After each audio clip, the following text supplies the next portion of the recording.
think I'm streaming. Yes, it seems like I am. Hold on, let me see. Let me just check my gameplay. Let me just check if I'm streaming.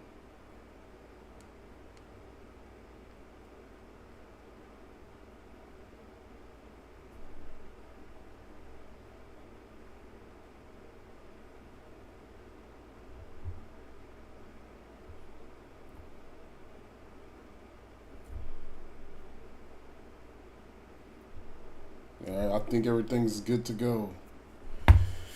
Alright, this is the first official A Tribe Called Legion stream. We're going to be playing Baldur's Gate 3, maybe some other fantasy games if people start joining in. And if people start joining in, I'll show my gaming library and y'all can pick out what game we're going to play. But for now, we're just going to play Baldur's Gate 3 and then I'm going to check out these lore videos, see what the, I kind of like getting immersed into the story and all that other type shit. So that's what we're gonna look at this real quick. So yeah, let's get into it. Let's just get right into it. Baldur's Gate 3's launch is just around the corner, and in this video we'll go over a couple of places, races, and topics you may want to know about to help you understand the story a little bit better. First off, Baldur's Gate. Baldur's Gate, also known as the Gate or the City of Blood, is actually the name of a large metropolitan city-state. Sorry if I sound... It is located in Faerun. Sorry if I sound like inebriated, because I am. And I'm going to be getting even more inebriated as the stream goes on, so let's get... More specifically on the western coast of the Sea of Swords, known as the... If you want to know what I'm drinking, I got some Hennessy, and I got some wax. I got some dab wax that I'm going to be smoking. So, yeah, let's just get into it. So, Baldur's Gate, the City of Blood, he said. Baldur's Gate. Baldur's Gate, also known as the Gate or the City of Blood, is actually the name of a large metropolitan city-state. It is located in Faerun, more specifically on the western coast of the Sea of Swords, known as the Sword Coast.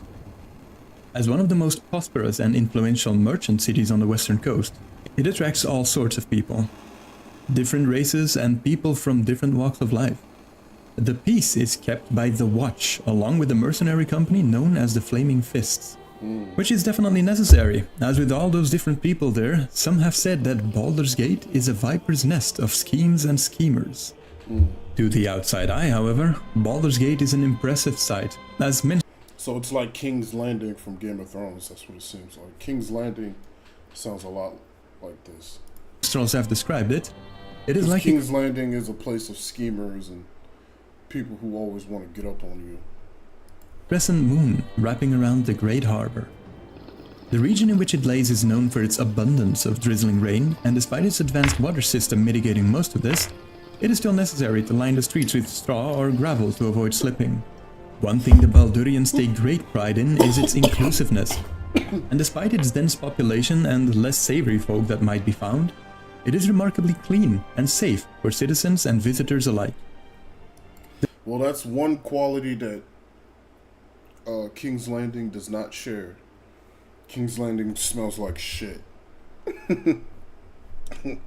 So, that's not something that... this place, King's Landing isn't clean by any means. It is still necessary to line the streets with straw or gravel to avoid slipping. One thing the Baldurians take great pride in is its inclusiveness, and despite its dense population and less savory folk that might be found, it is remarkably clean and safe for citizens and visitors alike.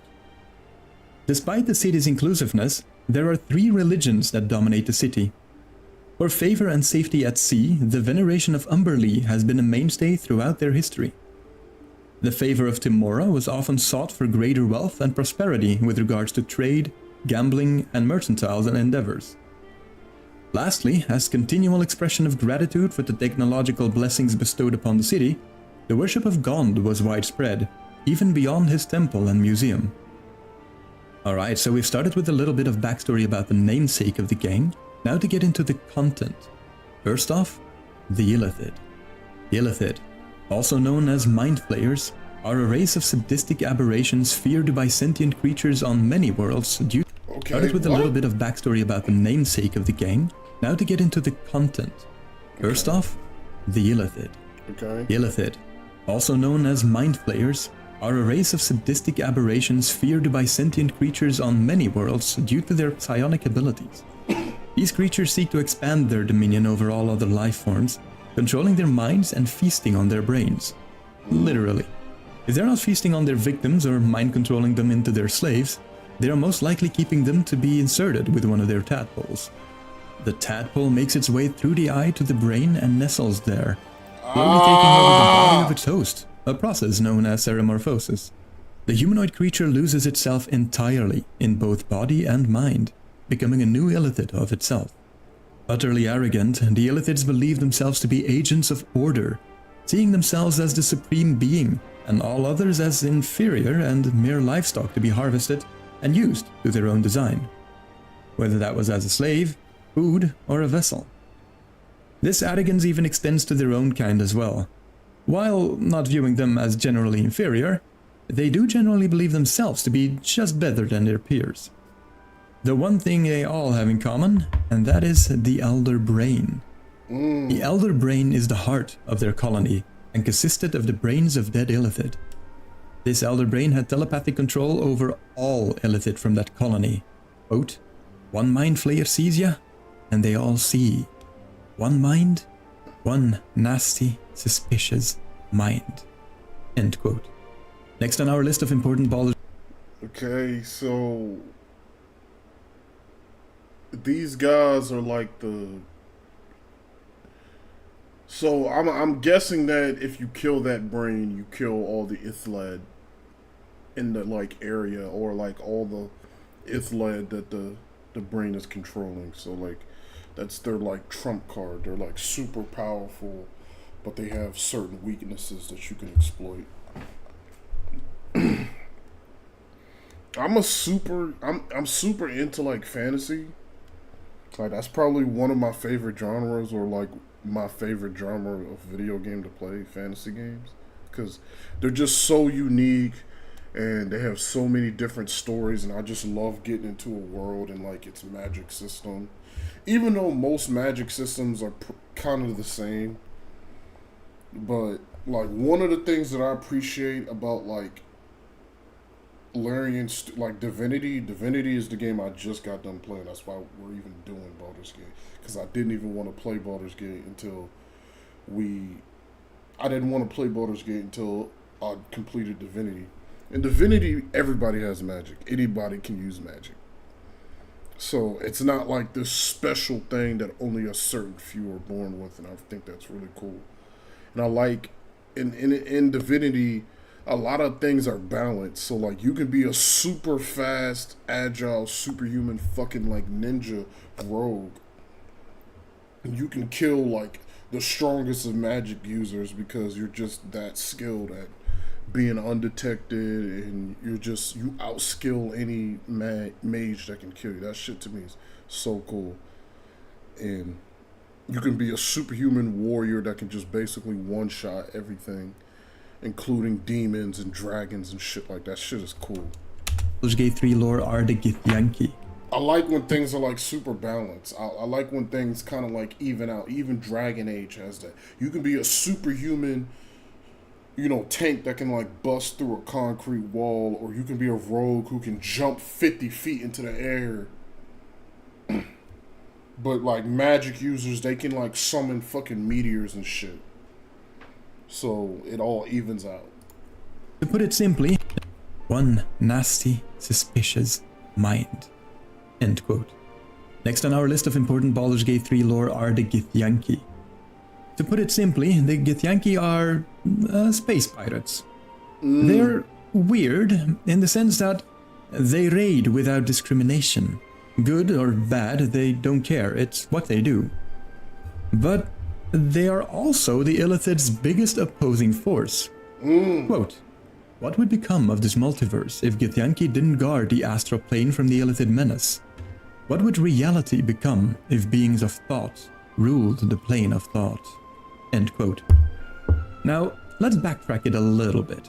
Githyanki have been enslaved by the Illithid for as long as anyone can remember. For so long even that the original name of the race has been forgotten, but it was referred to by some as the Forerunners. They now call themselves Githyanki, after Gith, one of the slaves that started the rebellion that led to their freedom. Githyanki have the weird ability to be able to live in the astral plane without being affected by it, and they use this gift and the astral plane's connection to, well, everything, to organize raids and stop the Illithid wherever they can. It's Illithid. As I said, I kept saying Illithid. They're kind of weird, as in... I'm inebriated, so that's why I can't. I'm usually good at pronunciations because I actually tried to learn a couple languages back when I was younger, but you know how that goes. You try to learn things when you're younger. You don't keep doing it because you have to start making money. Obviously, their raids on settlements are bad, but they might just be one of the main reasons why the Illithid are being held back. So these guys are like Githyanki. Yep. They're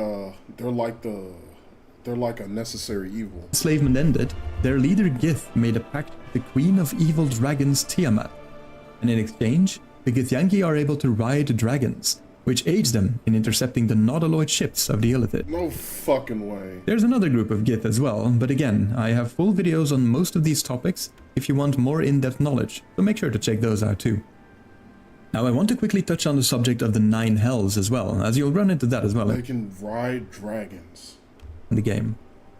As just said, Hell, or Beator in Infernal, consists of 9 hells. It is a plane that embodies lawful evil, but all are inhospitable nor deadly to outsiders. These 9 hells could be represented as layers stacked on top of each other, with Avernus being the most accessible for the astral travelers. It's a desolate wasteland with rocky terrain, sparse, twisted vegetation, concealed snake pits, caves and warrens, volcanoes and rivers of magma. The sky is starless, full of choking smoke, and glows a dark red due to the balls of flammable gas that floats about or streak across the atmosphere, randomly exploding as a fireball. The other layers are Dis, Minoros, Pegathos, Stygia, Malbolge, Maladomini, Cania, and Nessus. I won't go into too much detail, so this is like Dante's Inferno. 2 more important facts to know. Each of the 9 circles are ruled by an archdevil, with Asmodeus being the overlord ruling from her gargantuan citadel in Nessus. And these are devils, not demons. There's a very important distinction here, as the devils and demons have actually been locked in an ancient conflict known as the Blood War. You see, both devils and demons are evil, but whereas devils represent lawful evil, demons are chaotic evil. Devils, for example, can be found to enter into contracts with other races, even those of the material plane, and they will respect that contract. Do read the fine print, though. Whereas demons, oh, they'll just slaughter you without so much as a parley. There are many deities in the world of Dungeons and Dragons, and I'm not going to go over... So, yeah, he explained it perfectly. Like, demons are like... They don't give a fuck. They'll just rape and kill anything. Whereas devils are like more humans. They're more sentient. They'll make a deal. They're still evil, but, you know, they're like... Devils are more biblically accurate when it comes to demons.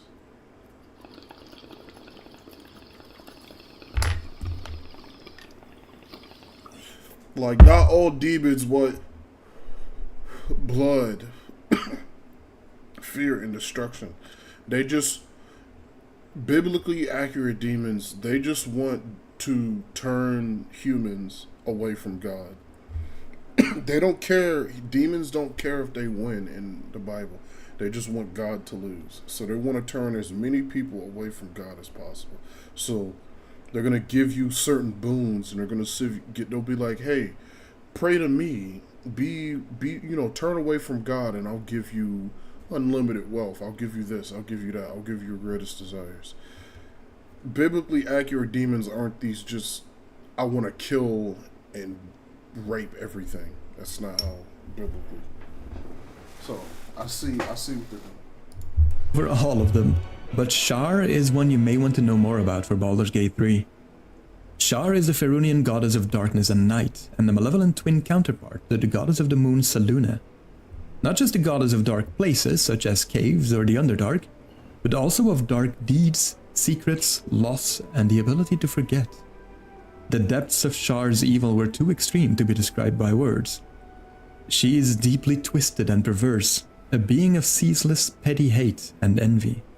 Although Shar purported to be a healer, soothing the grief-stricken by letting them forget their woes, she is in truth a sadist and enjoys inflicting the pain of loss on her worshippers. Her alleged help is not a release from that pain, but a numbness to it, the acceptance of it as normal, and the removal of any expectation otherwise. The Lady of Loss doesn't truly believe in healing grief, not even her own, but in harnessing it, in nurturing spite, nursing indignity, and reinforcing regret until minor slights, at least in her mind, become transgressions worthy of bitter vengeance. With all of this, however, it might be curious then to know that not all of Shar's followers are evil as well. Miners, for example, can be found uttering a prayer to Shar for their safety in the darkness of the below, and those hurt by loss or deep emotional pain would pray to her to help ease their pain. There are many races that wander the Forgotten Realms, and I have videos on a lot of them, but I do think it's important to mention the Tieflings in this video as well, as you'll run into them quite soon, and interactions with them might leave you wondering. Tieflings have seen some changes over the editions, but in 5th edition, where Baldur's Gate 3 is based on, they are human-based plane-touched, most often through descent from fiends, demons, devils, or evil deities who had bred with humans. This could even be dormant for generations before manifesting somewhere down the line. Unlike half-fiends, Tieflings are changes over the editions, but in 5th edition, where Baldur's Gate 3 is based on, they are human-based plane-touched, most often through descent from fiends, demons, devils, or evil deities who had bred with humans. This could even be dormant for generations before manifesting somewhere down the line. Unlike half-fiends, Tieflings aren't predisposed to evil, and their nature varies as much as a regular human. Oftentimes they'd go out of their way even to prove to the world that they don't have anything to do with their evil heritage. Despite this, however, many people still view Tieflings as devil's spawn, or cursed sometimes, even by their own parents if the heritage had been dormant. Because they were so distrusted, many themselves became distrusting and self-reliant. However, members of other races would find that once they demonstrated friendship and trust towards a Tiefling, it would quickly be reciprocated in full. Once that bond was forged, it was rarely broken. The Underdark is a vast network of... Damn. I already like the Tieflings. They're like the Witchers from The Witcher. Yeah, I like that. So, they're also like dragons from Skyrim or the Elder Scrolls. Dragons are essentially born evil, but not all of them are evil. Some of them, like Parthenax, fight against their nature and they go out of their way to prove that they're good people. So, I'm going to try to keep that in mind on my gameplay of Baldur's Gate. Underground caverns and tunnels underneath the surface of the world. This dark cavern system is extremely dangerous. Besides the obvious like pitch black darkness or air circuit, So it's like a different universe. it was rarely broken. The Underdark is a vast network of underground caverns and tunnels underneath the surface of the world. This dark cavern system is extremely dangerous. Okay, so it's like... Besides the obvious like pitch black darkness, poor air circulation, and getting lost, it is home to many predators, and often hostile races such as the Drow, Duergar, and Illithids. The first 3 miles down are known as the Upper Dark, and it's here that surface dwellers and those in the Underdark most often meet. Though, without good reason and in possession of a sound mind, any surface dweller would avoid stepping foot in this place. We cannot talk about the Underdark and then not mention the Drow, one of the most hostile creatures to live in the Underdark. Drow are a race of dark-skinned elves. I was going to say they sound like Dark Elves. Dark Elves usually live underground. Due to their cruelty. Most Dark Elves live underground in Norse mythology too. And Dark Elves in Norse mythology are said to have skin blacker than ink. And if the sun touches their skin, it will incinerate them. Drow worship the Spider Queen Lolth, an evil goddess. So it's a little bit fitting that dark elves in this universe live underground. Their skin is black. And this series is named after Baldur, a very essential Norse mythology god. Race of dark-skinned elves, hated and feared due to their cruelty. Most Drow worship the Spider Queen Lolth, an evil goddess. They lie, cheat, torture, and enslave. They are due to their cruelty. Most Drow worship the Spider Queen Lolth, an evil goddess. They lie, cheat, torture, and enslave. They are a people that thrive on malice, even amongst their own kind. Drow society is ruled by matriarchs, as males are despised by their goddess Lolth. Most males are only looked at as being just above a slave, unless they showed promise with a blade. There were some non-evil Drow, and in a smaller number still. Sounds like hell, if you ask me. Even good. I'm not gonna get into that on my first stream, so yeah. Ones, though they usually don't last long within their society, and in the best of cases, there were some non-evil Drow, and in a smaller number still. This sounds like the worst. Just based off what he said about the matriarch and all that other shit, you know. This sounds like the worst race to exist in the Baldur's Gate lore. I'm gonna do my best to kill every single one of these abominations. Even good ones, though they usually don't, unless they showed promise with a blade.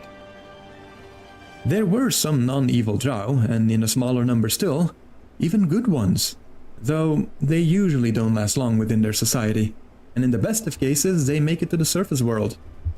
In the worst of cases, when found out, they are used as sacrifices to their goddess. The last point I wanted to touch on in this video are the Dwergar, also known as the Grey Dwarves, that make their home underground. Their kinship to other dwarven subraces could be compared to that of the Drow to surface elves. In other words, they are generally to be avoided. They are as crafty and hardy as any dwarf, but with a strong sense of hatred and will for revenge. Quote, "Consider that the Dwergar began as homeless outcasts, and today their fortresses are some of the most impregnable strongpoints in the Underdark. The question might not be if they will conquer the realm below, but when." End quote. The reason for their hatred is the generations-long enslavement by the Mind Flayers, the Illithid. This came right after a disagreement they had with other dwarven clans. After breaking free from their captivity, they started carving out a new home for themselves in the Underdark, though faced constant opposition from its denizens such as the Drow and the Illithid. They still carry this bitterness within them, and so most Dwergar don't respond kindly to those not of their own kind. Okay. Hope this video gives you... Okay. So just a little recap. Baldur's Gate 3's... We got Baldur's Gate, which is like the city that we're probably going to be doing most of the story in. We got an all-conquering race called the Illithid that, you know, they try to mind flay people. They try to eat people's brains type shit. They got really good magic. We got the Githyanki, who are like the space pirates that are only people who can like fight the Illithid. Stacked on top. On the bodies being... We got demons and hell and shit like that. Devils. We got half devils, so like people who are like half humans, half devils type shit. We got dark elves. We got dark elf dwarves, and it's got like a religious theme to it. So I feel it. We're not gonna watch this entire thing, but let's just. It has been 24 years since players first got to experience the virtual lands of the Forgotten Realms in the original Baldur's Gate. So while there are plenty of folk out there excited for the upcoming Baldur's Gate 3, they may not have played through BioWare's 1998 RPG gem. In this video, we're going to do a quick recap on the main story beats of both Baldur's Gate 1 and Baldur's Gate 2, as well as talking about the return of some familiar faces and the events of Descent into Avernus as they link into Baldur's Gate 3. but mainly focuses around the main player character searching for their own ancestry and history, all while thwarting a mysterious armored figure. Baldur's Gate allows you to create a character to call your own or pick from a number of pre-generated ones. Necromancer, before making their way to the Friendly Arm Inn. Fuck, bro. I kind of want to just get into it. Let's just get into it. Yeah, let's just get into it. Let's just get into it. We're going to go into it. We're booting it up.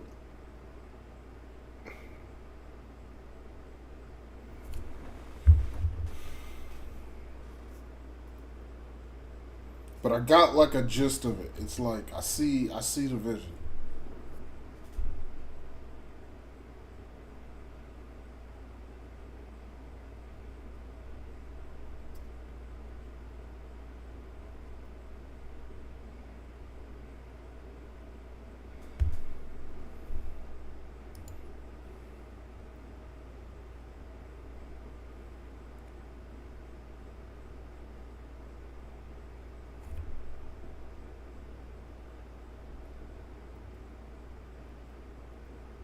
No, we're gonna boot through. We booting this shit up. Let's get in.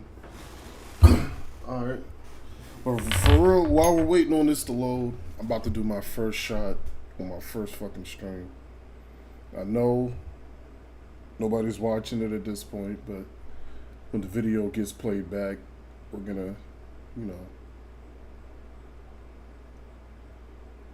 maybe somebody's watching it up this point and then they'll see it, but first official shot of my first stream. Here we go.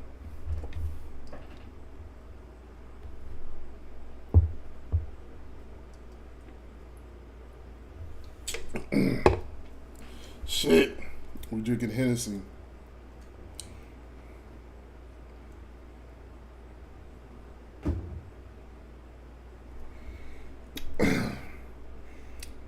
But nah, bro, I fuck with Larian Studios games, bro.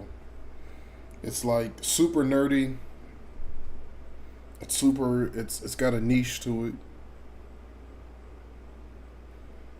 They're not easy. They're not trying to hold your hand. They hold your hand for a little bit so you can get a gist of the game, and then they're like, nah, bro, get to it. And the thing I like most about the game is that, like, if you just follow the story, you're gonna be like in Divinity Original Sin 2. If you only do the story missions, you're barely gonna win.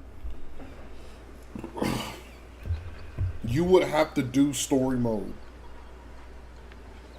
in order to beat the game.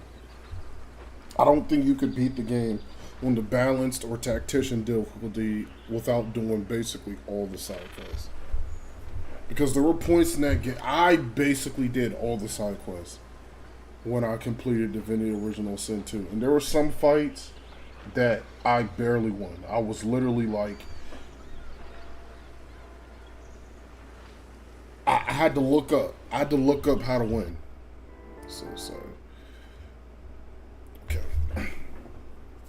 See how this looks.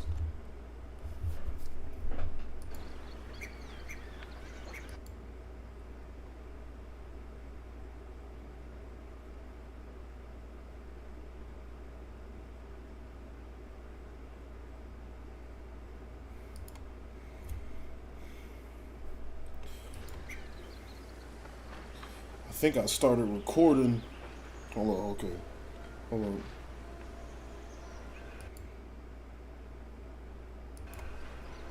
Sorry, I think I fucked with something. Yeah, I started recording on my OBS.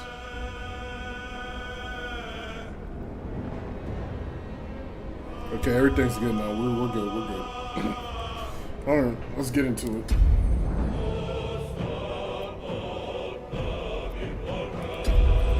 Okay, I would do this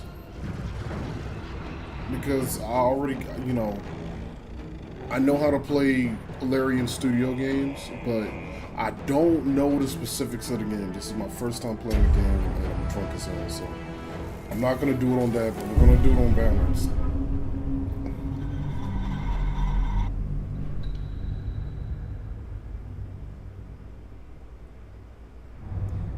unbalanced.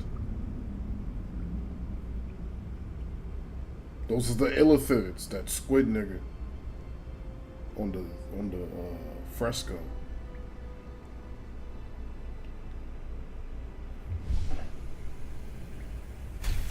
This is an illithid place.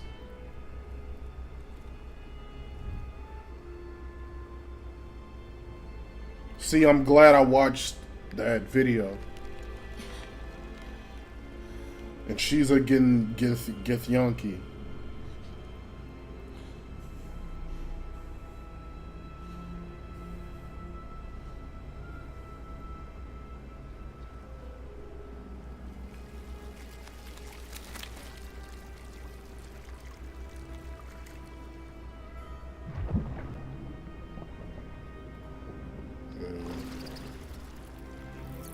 That's like a birthing pod, I bet.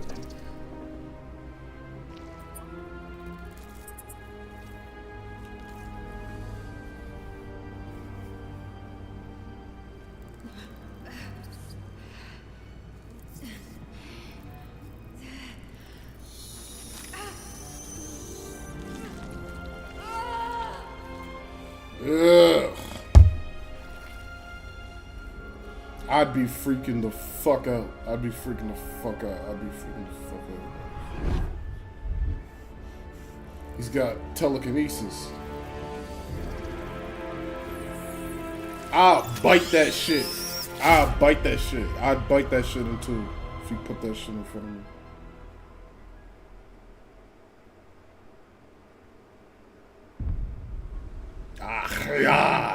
Bitch. Because her mouth was free, only her hand, like, she could have bit that shit. I would have bit that shit.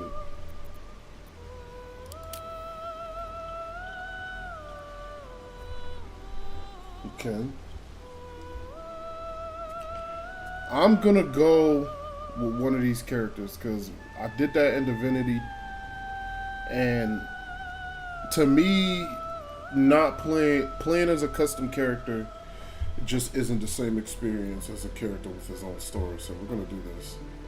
We're gonna do one of these guys. After 200 years of serving a cruel master, the vampire spawn Astrarion is finally free. Free to walk the sun, free to chase power, and free to take revenge.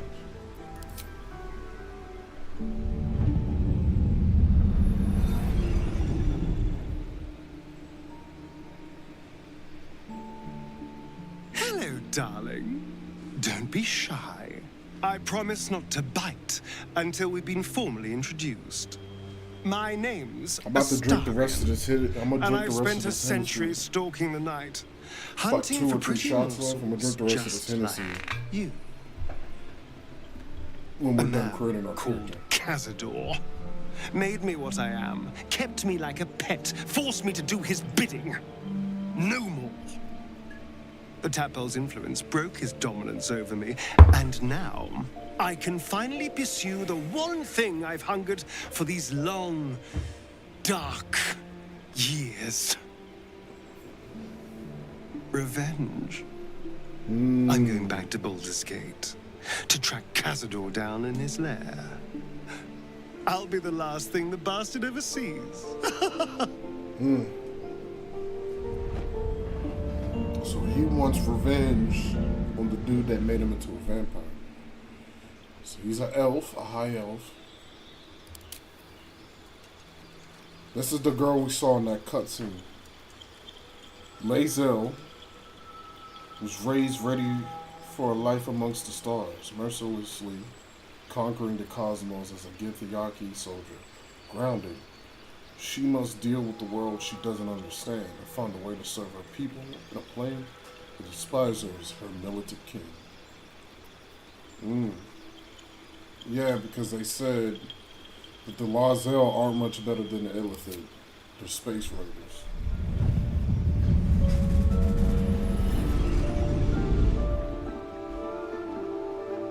Since I was born in the cold reaches of wild space, They sound I like have Dark known Eldar but one from purpose: to wield a silver Warhammer. sword and ride a red dragon in service of my regent, Red the dragon, that Githyanki sounds like Queen Divinity. Vlaakith. My first step on this path is to slay a mind flayer and bring its head to my queen. There is no flesh I will not carve, and no barrier I will not shatter to see it done. I am the one who sunders. I am the Undying Queen's most unshakable warrior. I am Lae'zel of Kalir. Lae'zel. So she's basically, she's a bad, like, bro, she's evil for sure. She wants to murder niggas. Gale's wizarding powers once earned him the love of Mystra, the goddess of magic, until his ambition led to him to the brink of catastrophe.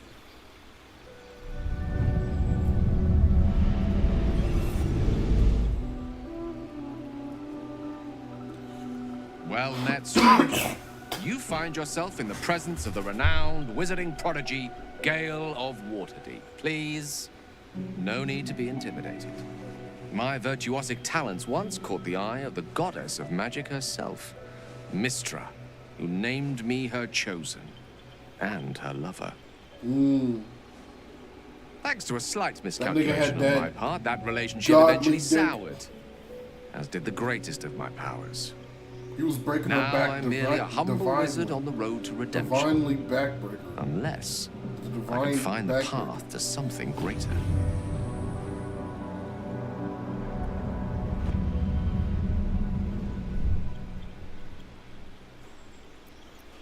The divine dick giver. I think it was in there breaking reality with his dick. That shit is crazy. Shadowheart willingly undertook the ritual to remove her memories in order to protect the secrets of her fellow Shar worshippers. Loss and pain are sacred to her, but her faith is now being tested like never before. That was that crazy ass fucking elf goddess we was talking about.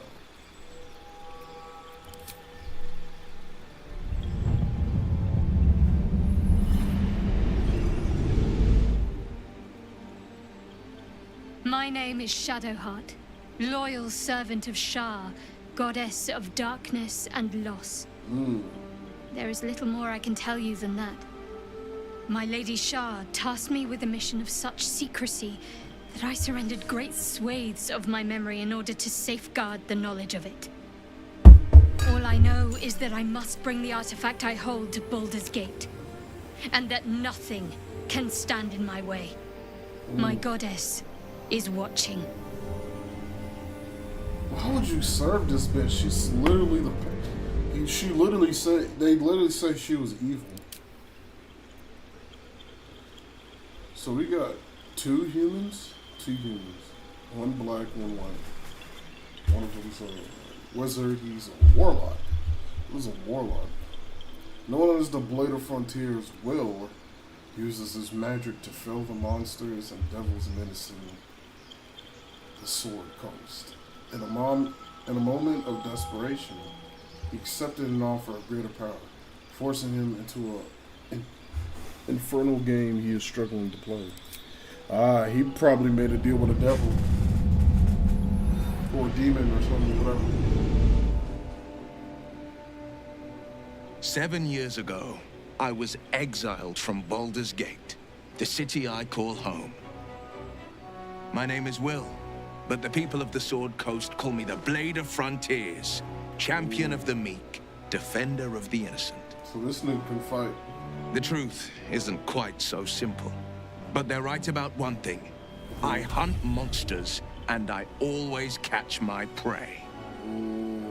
My latest target is a devil, and I'm right on her tail. Once I'm through with her, she'll never escape the fires of the first hell. Okay.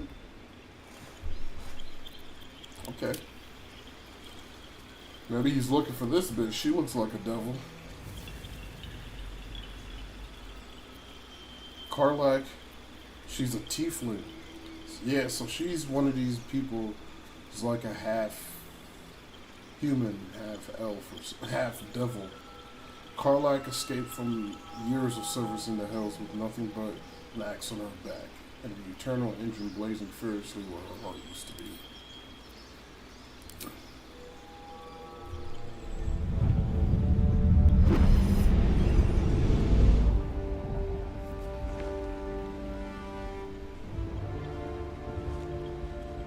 10 years ago, I was sold to the Archdevil Zariel. She put a Hellfire engine in my chest and made me her prize soldier. But I've escaped now. Thank you, Mind Flayers. And I've got a few scores to settle if this engine doesn't burn me to ash first. I'll need people I can trust, an infernal mechanic, and a serious amount of luck. But you know what? I'm not worried. After 10 years in the Hells, I can take on anything. I've got my chance at freedom, and believe me, I'm going home. I don't know if I'm gonna play as her, my nigga. She on some nut shit. The Mind Flayer niggas seem like the main antagonist from what I saw. I ain't working with the ops. Now, this next nigga, the last nigga, I'm not even gonna cap. I'm picking him. So I'm not gonna leave it up to like discussion or spoiler. I'm just gonna spoil it. We're picking him. He's the dude that I saw that I instantly wanted to play as. He's cool as fuck. He's like a wizard or some shit. Or no, he's a lizard. That's what I meant. He's a lizard. And in Divinity Original Sin 2, I played as the Red Prince, and he's the coolest character in that game. So we're gonna play as him too. Your appearance can be fully customized. Nah, we're gonna play as him. You remember nothing but a path paved with blood. Unimaginable cruelty whispers to you from within. Can you escape it? Would you even want to?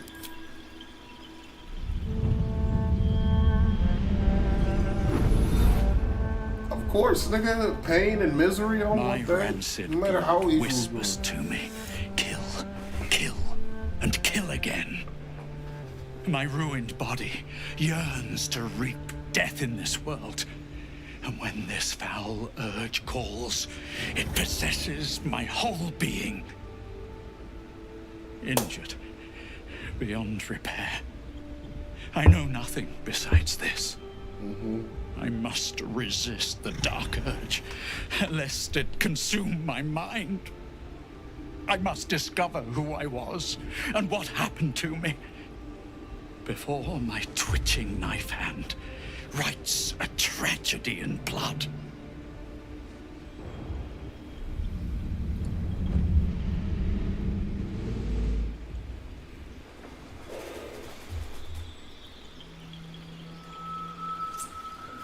We're gonna go with him. One of the main reasons that we're going with him is that he's literally called the Dragonborn. Skyrim, Elder Scrolls Skyrim is my favorite game in all. Modded, let's get that straight. Modded, the modded version, like the when you mod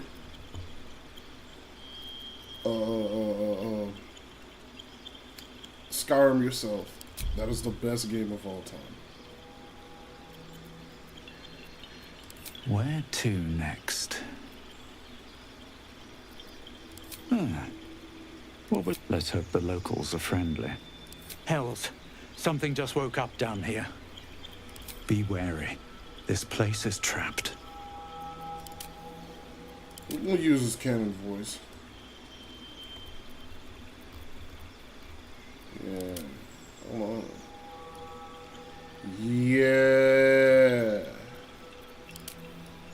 It's got dreadlocks. Ooh. We're gonna go with. Ooh, I like that too. I'm guessing you can change your appearance. So for now, just in case you can't, we're gonna go with this. I like that.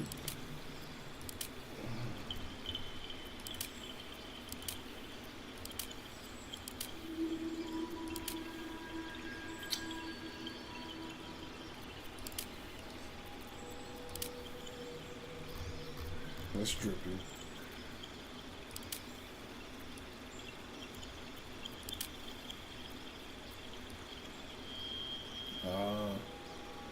Yeah. Yeah.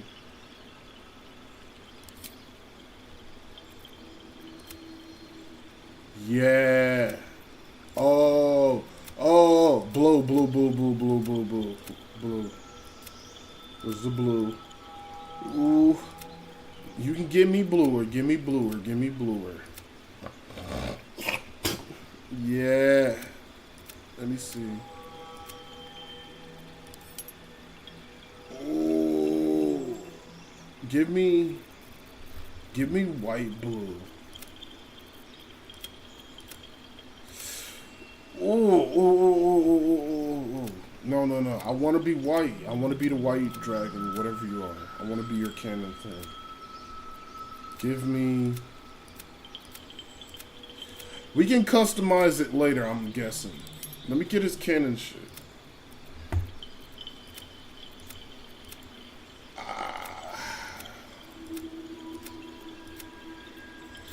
Ooh, that might be the one. Hello? Ooh, hold up. What's the bluest? It's my favorite color, blue. Give me the blue.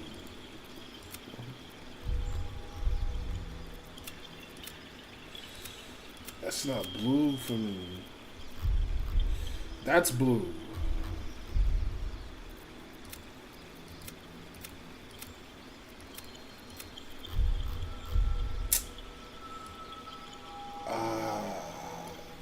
Let me see this.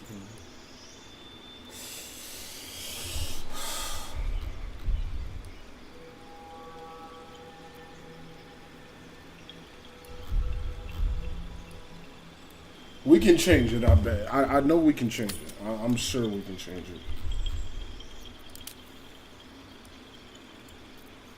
it. Ooh, I got diamond rings on my foot. No, no. That shit asymmetrical. I like that. Hello. Yeah. Genitals.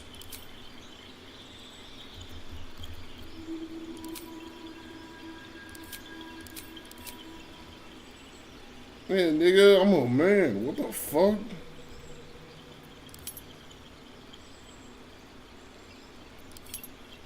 Yes. I'm a man. What the fuck? Some crazy ass shit. I don't even know why they would ask me that.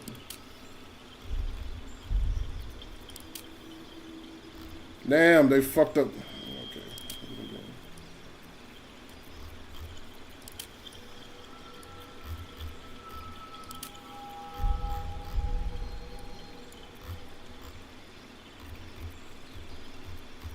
Why would that even matter, bro? I'm clearly a man.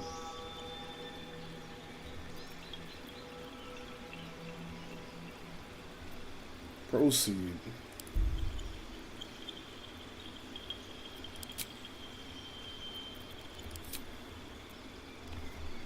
The Dragonborn, a proud race of clans once enslaved by dragons.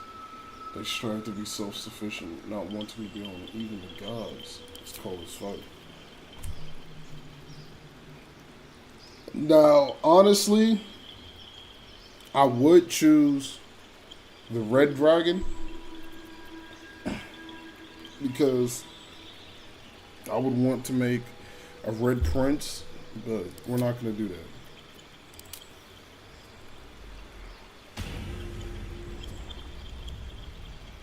We're going to be a monk. I already decided that I'm going to be... I already decided I'm going to be a monk. I'm going to be beating the shit out of niggas. What's sorcery?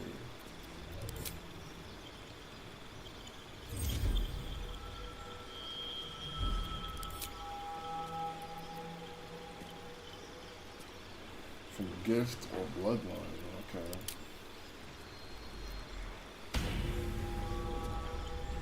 Some reach enlightenment through you. No greater meditation, others do so in the heat of battle.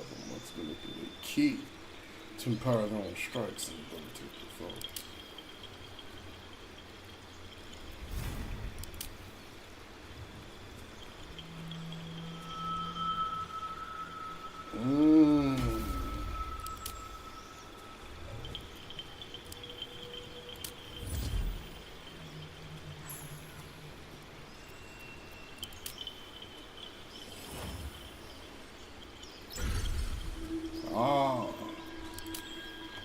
So I'm just trying to look at everything.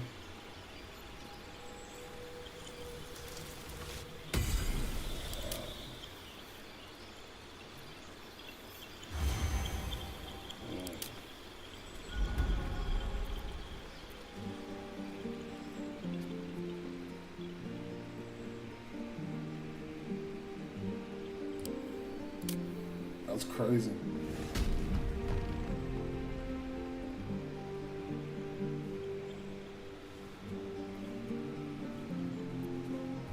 I damn near want to make a fucking warrior, but we're gonna go with the monk because I want to beat the shit out of niggas, bro. Yeah.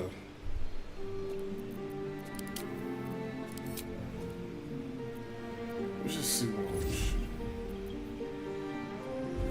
So you got magic type shit. Like, I really want to do magic, but like, I want to be the monk. The monk is cool. Because I want to beat up niggas. A wicked person or thing cannot be seen by someone.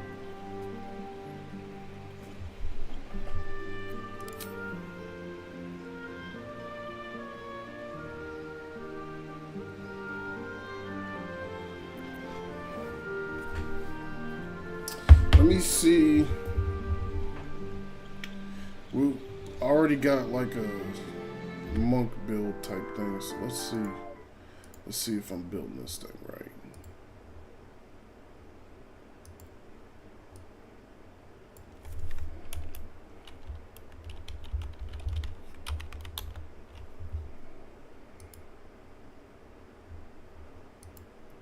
Monks are fun in D&D, but they're even more fun in Baldur's Gate 3 because of all the great mechanics at your disposal. In this video today, I want to showcase my Monk Warlord build by using the benefits of Open Hand Monk combined with not one, but two multi-classes. This is a pretty wild build that comes online early in the game around level 5 or 6 and only gets stronger as you go through the levels. If this is your first time on my channel, the way I do things is by upfront knowledge in my videos. So with that being said, we'll be going 6 levels into Open Hand Monk, then 3 levels into Rogue Thief, and 3 levels into Fighter Battlemaster. Those latter 6 levels are really dealer's choice. If you want an additional bonus action first, then go Thief. If you want some really fun options to manipulate the battlefield first, then you take Battlemaster. This results in a hard-hitting character with a ton of actions per turn and a lot of great party damage / damage utility for you to get wild with.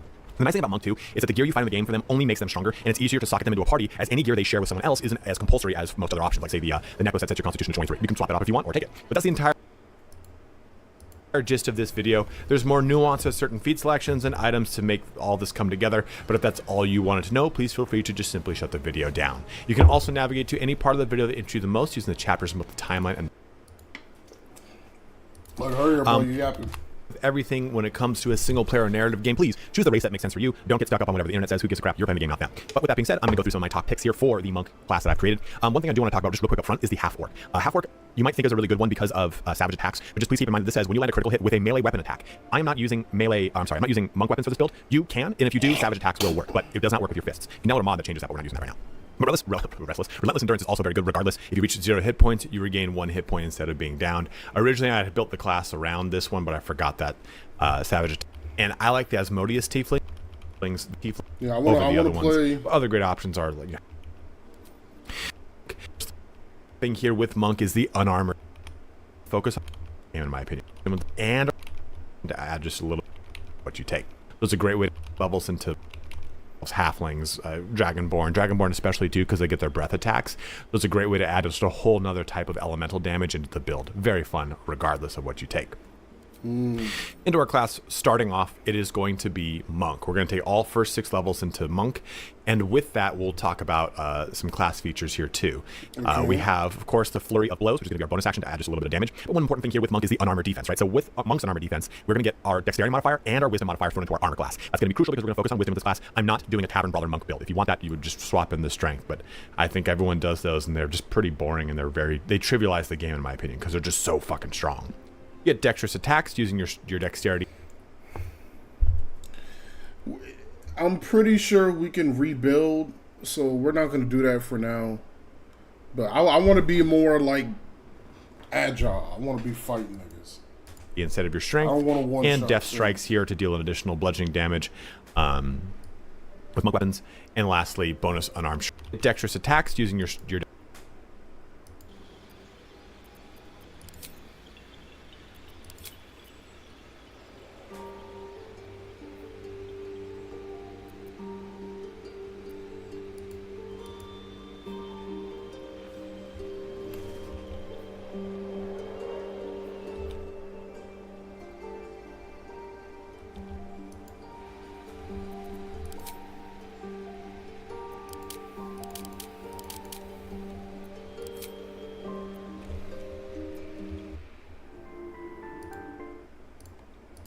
dexterity instead of your strength, and death strikes here to deal an additional bludgeoning damage with monk weapons, and lastly, bonus unarmed strike. So after you deal damage with a monk weapon or while unarmed, you make an additional unarmed attack as a bonus action. So lots of really fun stuff just right out the gate with the monk.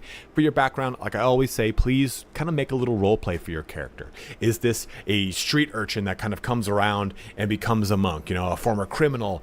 Are you a former soldier that has abandoned the ways of weapons after suffering through countless wars? Are you a learned sage who has in part jumped into the kind of way of the open hand, discovered that for themselves, like a folk hero? Whatever it is, figure your background out that makes sense with the character that you are building. I don't think I have that. Yeah, this is I'm playing as a custom character. It really makes it a lot more fun to jump through the game. If you want to min-max the option, like I always say, I like Guild Artisan because this gives me both insight and persuasion, both of which help out a ton in a lot of the conversations. Persuasion, of course, being the paramount one amongst the two.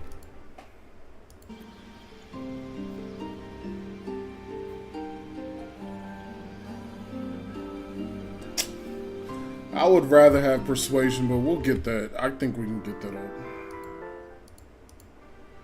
And also, too, we have our skill options here. This is going to depend on what you take. If you go with like a drow, you'll get access to perception. I think also elf gets that in general, too. But Hold on.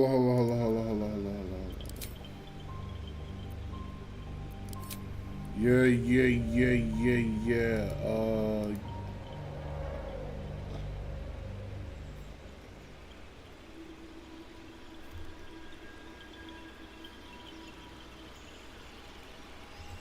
Ooh. Where's that persuasion? I want this.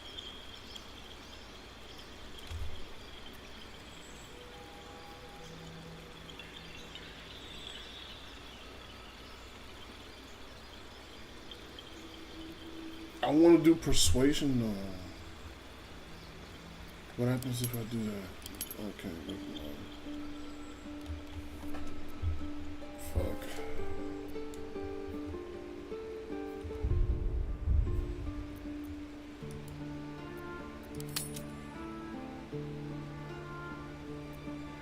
I guess. I like just something like athletics or acrobatics can be great, just to be able to resist or deal with any kind of shoves that the AI will do to you. And if you're playing in honor mode, that will be quite a bit. So you can see here, land on your feet helps you resist being shoved, versus athletics helps you shove and resist being shoved. So this is just kind of up to you. If you plan on doing a lot of shoves, which I would not recommend because you have so many other bonus actions you can do, this is just a great way to resist being shoved instead. But you can choose like religion if you want, or history if you want. Whatever makes sense here. We're already going to have persuasion turned on because of our background. Now let's talk about our ability scores. With this build, I'm going to focus predominantly on wisdom and then secondarily on our, what's that thing called, dexterity. So I'm going to drop all 15, we'll bring this up to 15, I'm going to put a +2 here. I'm going to hope to get the Hag's Hair, which is as non-spoiler of a way as I can say to recommend an item that you can get in the game, which would put you up to 18 wisdom in Act 1. It's a very good starting position. Then I'm going to bring this up to 16. God, that music is bumping right now. And that gives us a number of things. A, our initiative gets a +3 to the roll. Our dexterity and wisdom together are going to give us a +3, and then a +3 to our armor class. As long as we're not wearing armor as a monk, it's going to be crucial. Then constitution, we're going to bring up here to 14, and we've got 2 points left over. You can hang out with this. I'd probably put it into charisma, especially if this is your face character, your front-facing character, so you don't have any penalties to any charisma rolls.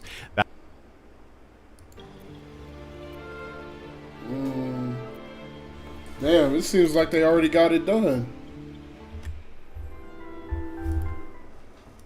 That I think is absolutely crucial here. You can put it into strength if you want for carry capacity, but we're not using strength in any way, shape, or form. And I think it's completely wasted on intelligence. So that's my go-to pick here for your abilities. Let's go into a level progression now. I'm going to switch over to a wood elf just so it's not jarring for you. My wood elf is my max level character. Nice thing about the progression for this character is it's very straightforward, and then we're not going to have to go through a bunch of spells. So for level 2 with monk, we're going to get access to patient defense here. Attack rolls against you have disadvantage, and you have advantage on dex saving throws. Step of the wind dash. All right, bro. Let's just get into it. Let's just get into it. Let's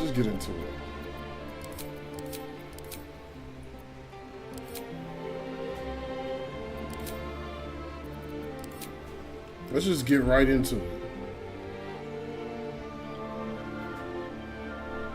I don't even know how to play the game, so let's just go. Choose one. A guardian.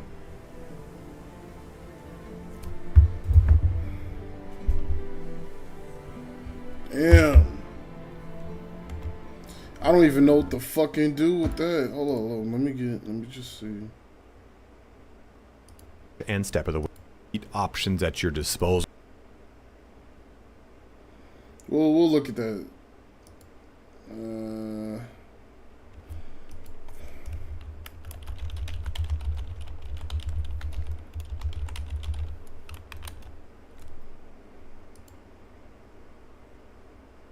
Ah, spoilers. We don't do spoilers.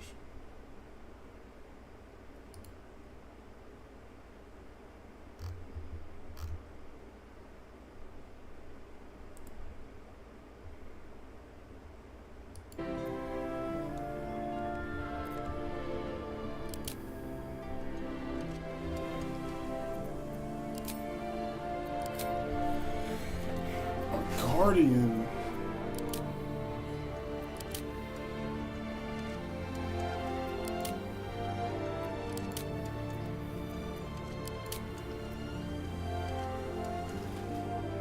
Man.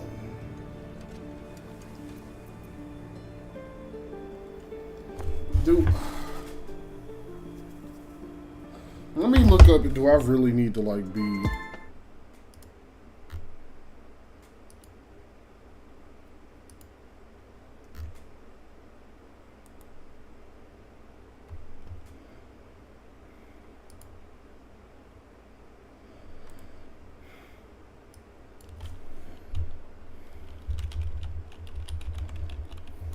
like, bro, what?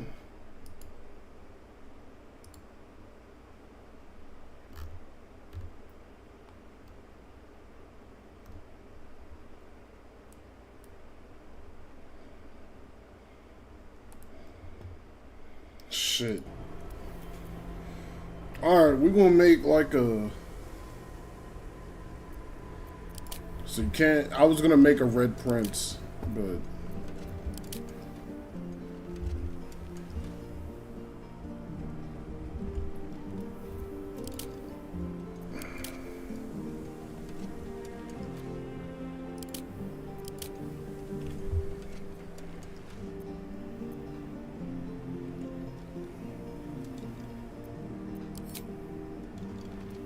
The fuck?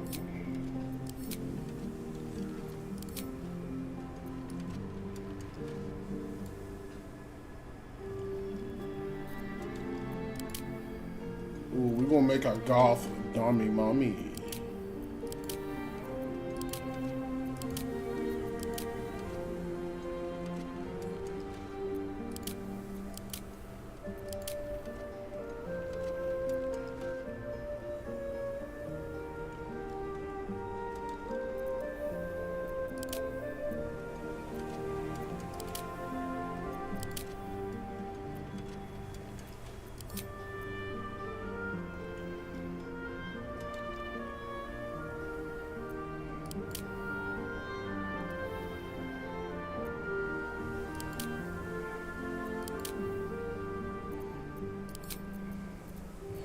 Yeah, I want a goth girlfriend.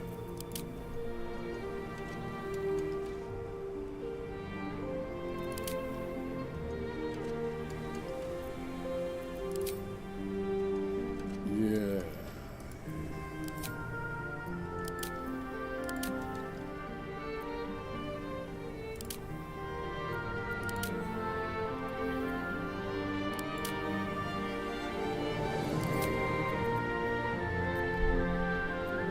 Remarkable. Good luck. Follow your instincts. Don't be afraid. Good luck. Follow your instincts. Don't be afraid.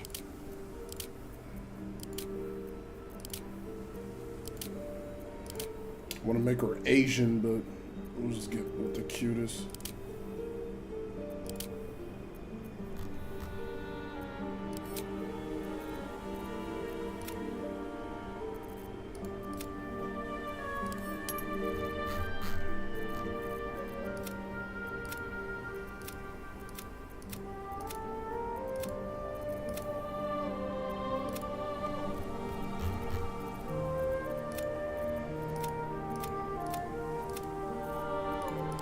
Bitch, why aren't you blue?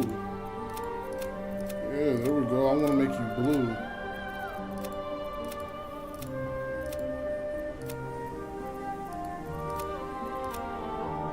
Yes.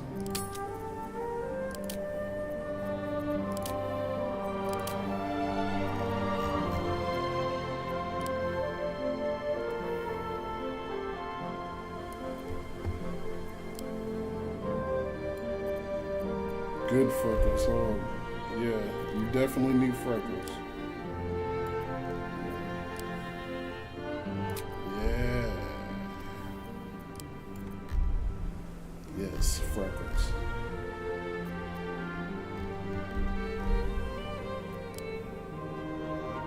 Ah.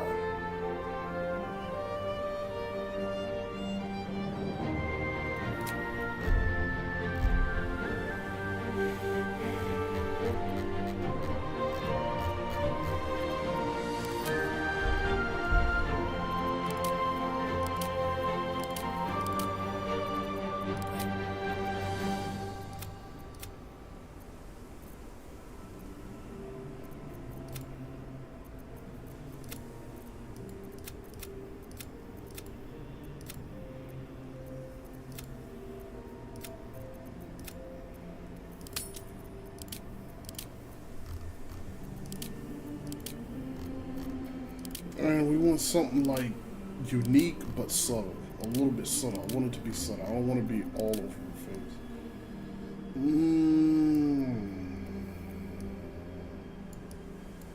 I like that one. But like black. She's goth. She's goth. She's a goth. So she needs to be black. Piercing. Oh yes. She's the goth Dami mommy. I need more. I need as many piercings as possible. That's probably going to be the one.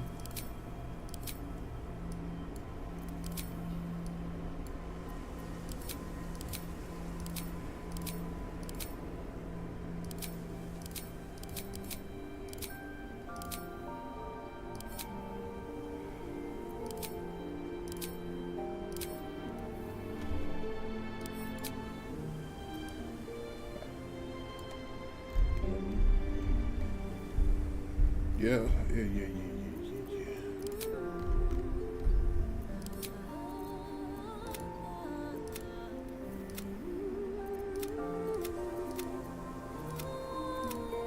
Her eyes have to be out of this world.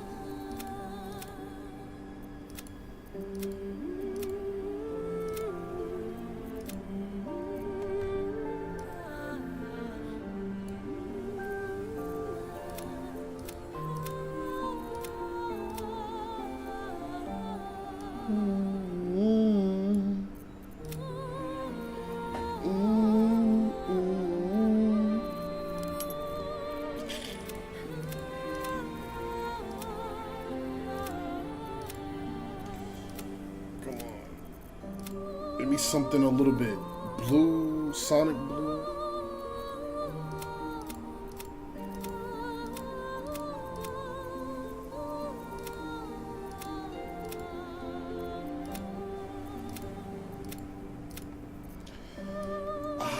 I like that, but I like this.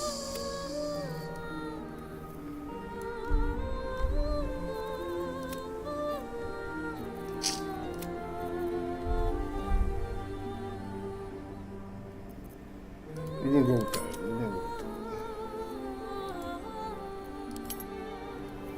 Ooh, yeah. Yes. It's the one. Come on, bro. She's goth. Bro, she's goth. She's...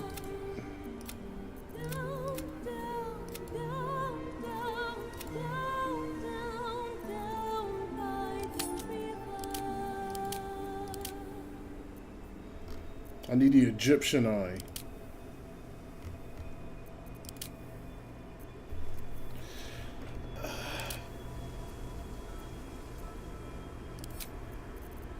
Black. Where's the black?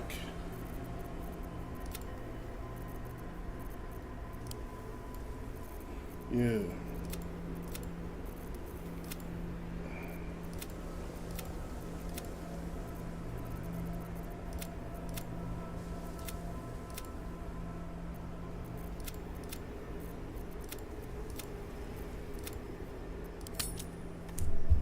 I should make her into Elena Domatresk. Hold on.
Fuck it.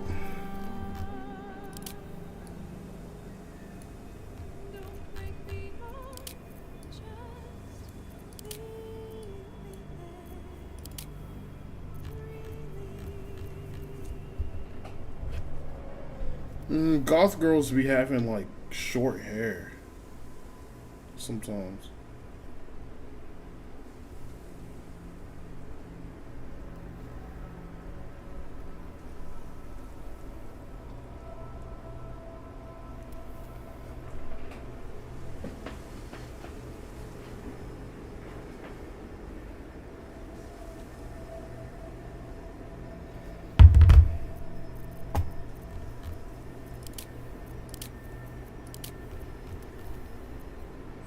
This is kind of goth.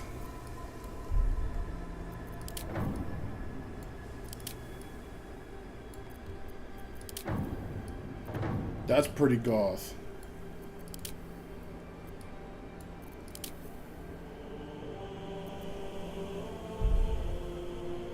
This might be the one.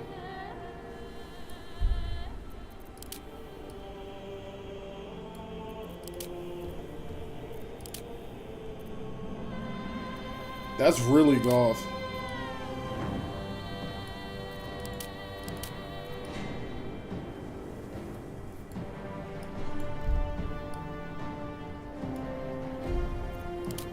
I like this one. I like this one.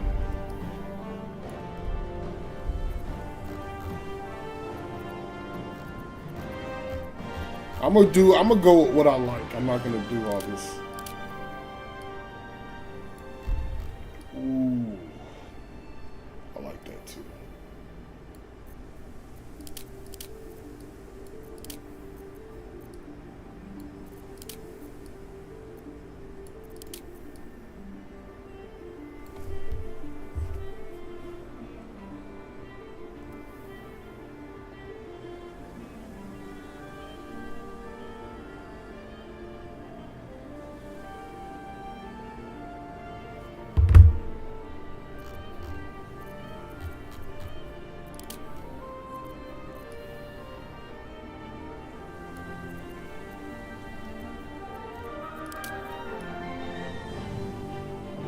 That's really goth too.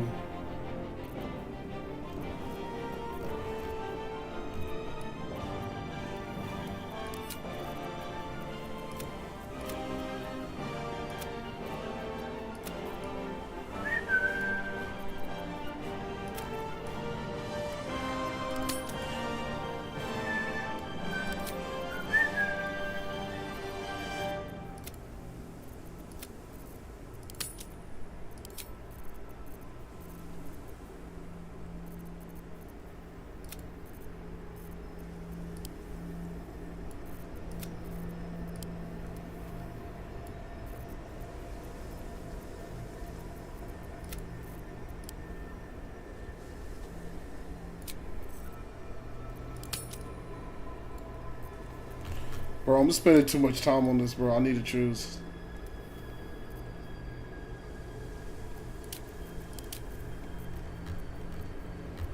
If there's another dreads, if I can find more dreads, I'll pick that.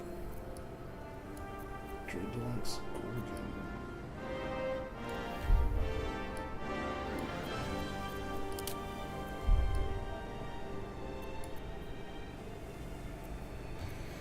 This is super goth. That's like perfect goth girl, but I don't like it.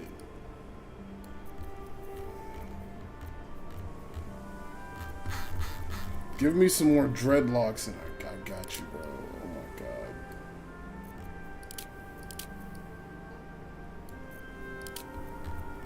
Cause that's like that's like prime goth. If you're a white girl with dreadlocks, that's like prime goth. You identify with the word goth.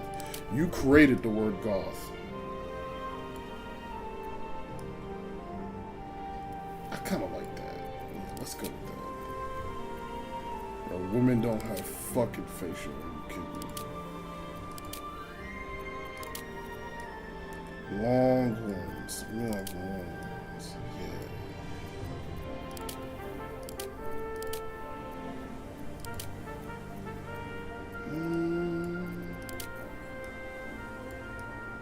That's cute. Yes, yes. And you're gonna have the anime girl tips. But like goth anime girl.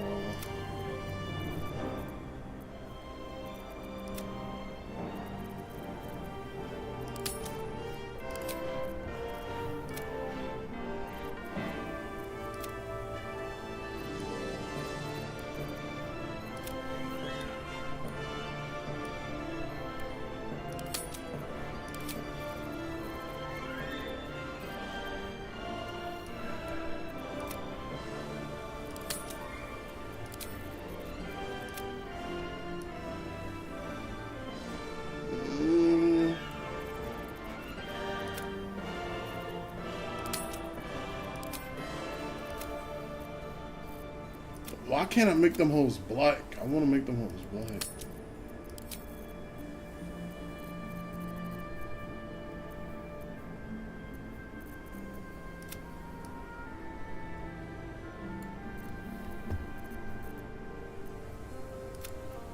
Black. Yeah, bro, black.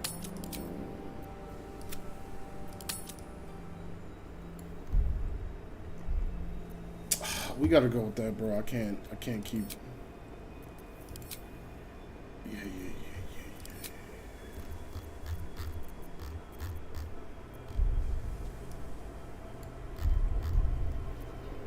Let's go with that. Fuck it. Let's go. Let's go.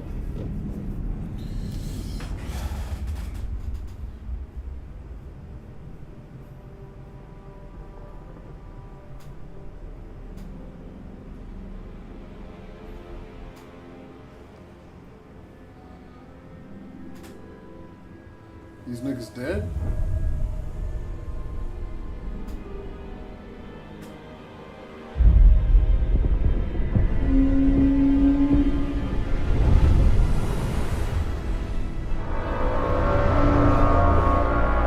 It's 1 a.m. Fuck.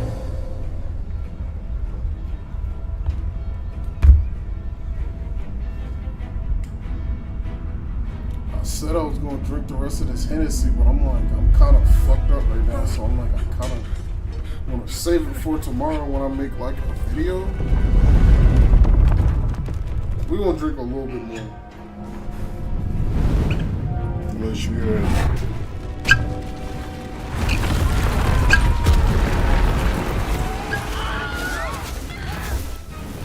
the Wilhelm stream.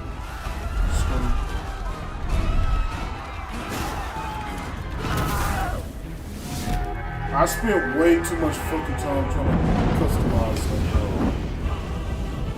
I'm sorry. So we got the Gensiyaki, them bitches be riding on dragons.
in this anything ship with her. I'm guessing we're in this ship with her. That's why. Yeah. Trade keeps the rooms alive. Most people are happy. You can lock your heartburn to prevent accidental movie spills.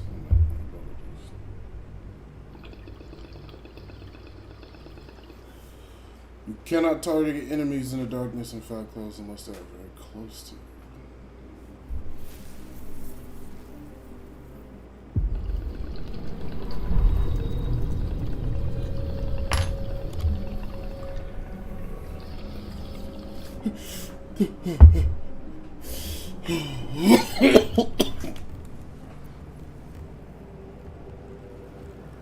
So this is our nigga.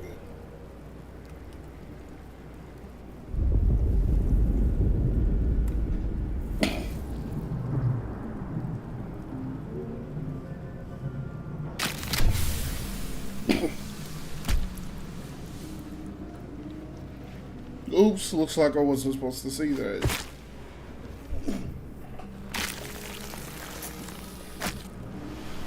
The blood in your head thrums and pounds. That pounding blood obscures who you are. An overwhelming loss of memory. How you ended up amidst these hellish flames is just as hidden. You have nothing in your skull, besides your name and a headache. But you are in danger.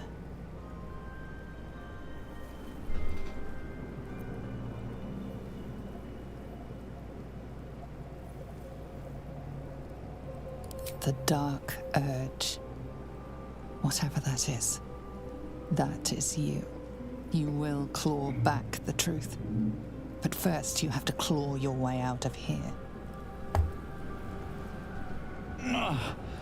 My head.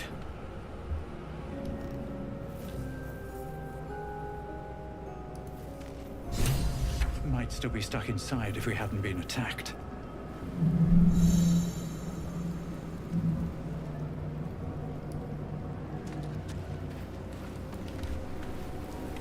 This is like Divinity.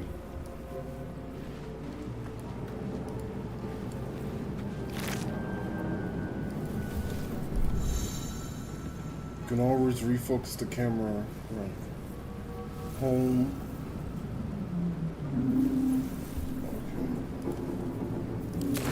Dead. Good.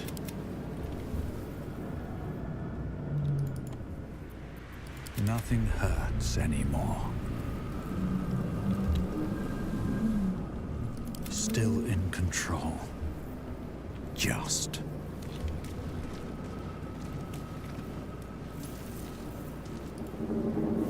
This is the pool that thing came from. The parasite now writhing behind your eye.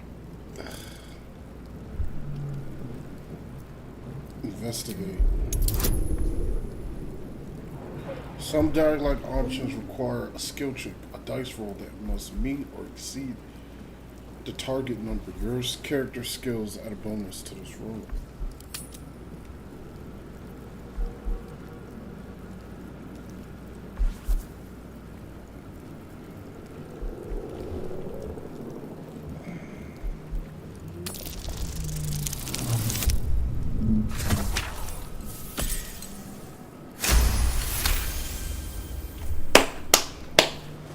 Hey man, I'm lucky in real life. The casing is fragile. The slightest touch could cause it to crumble.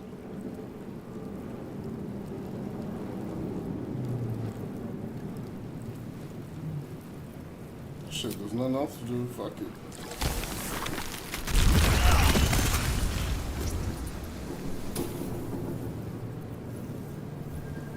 Shit. Odd. I feel better. So these are my hit points.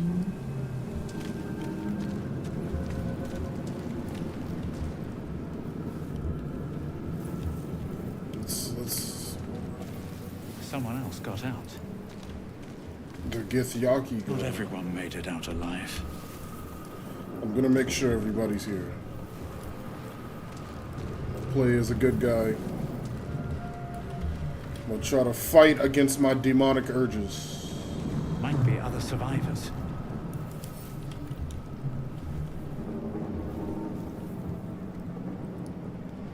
Exactly, I'm looking for survivors.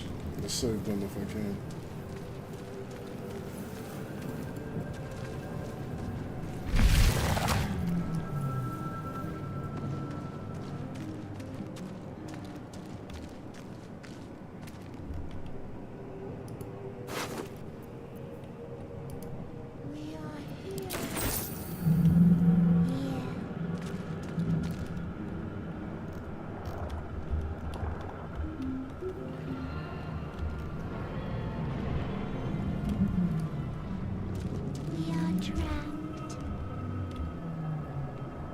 Who?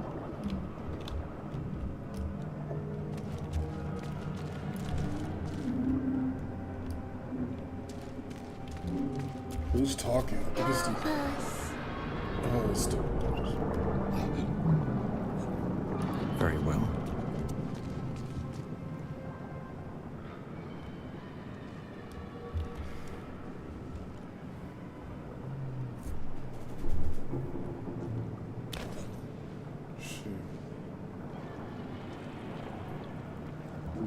Motherfuckers alive. Yes, you've come to save us from this place. From this place, you'll free us.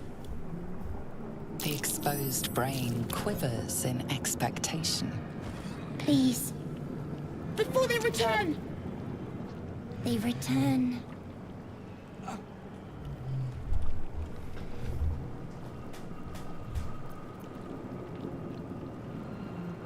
What the fuck am I A talking? newborn.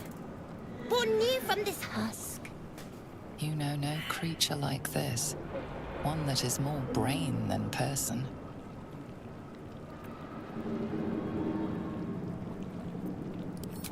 Remove us from this body. From this case. Free us. Please.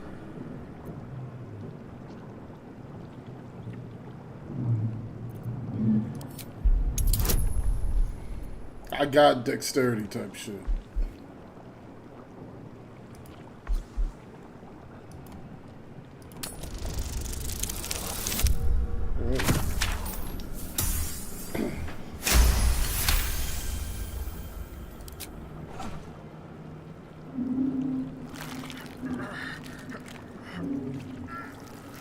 The brain lifts from the skull, but you notice an opportunity. You could cripple the strange creature, making it more subservient, should it prove a threat. Your fingers twitch with the desire to rip its tender, moist meat to shreds.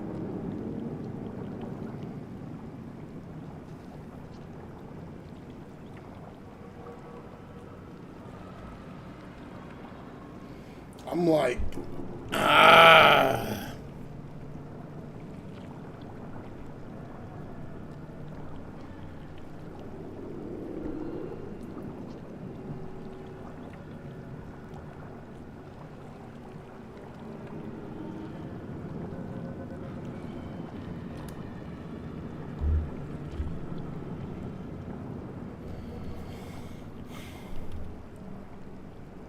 I think this is a test.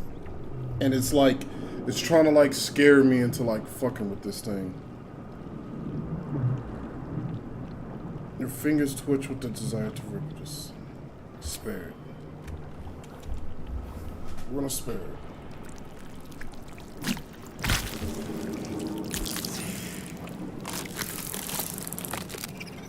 You're free. Our freedom is ours, friend. The creature pauses, listening. Something behind your eyes seizes in recognition. We must go to the helm. At the helm, we are needed.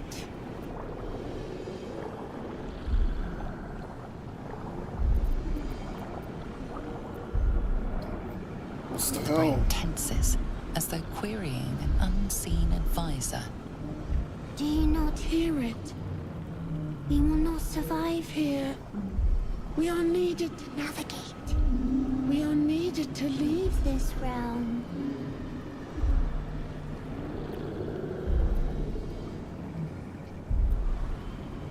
What should I call you? Us. We are us. This motherfucker's fucking with me! Alright, let's go. To the hell we go. We are going to the hell. He's not hurting me. He's not hurting me. He's just fucking weird. Okay. Okay, so it's little homie. Okay. Little homie. Okay. Okay. He's not hurting nobody. He just looks fucking weird. Yeah, bro, he ain't hurting nobody. I was about to say, like, bro, you weird as fuck, yo. Okay. This map is around you. Yeah, he ain't hurting nobody. He ain't doing shit. He just weird as fuck. He just looked menacing. Eldritch. Don't mind if I do. Picked up the tablet.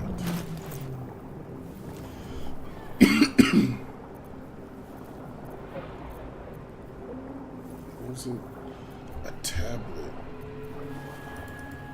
1,000 years of humanoid history. Elves, dwarves, humans, and more flash behind your eyes. Okay.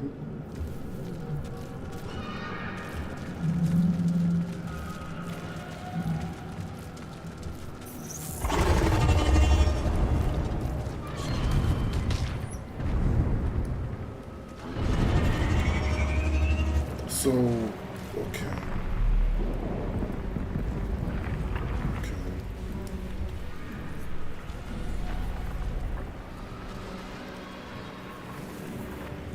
That's the bitch.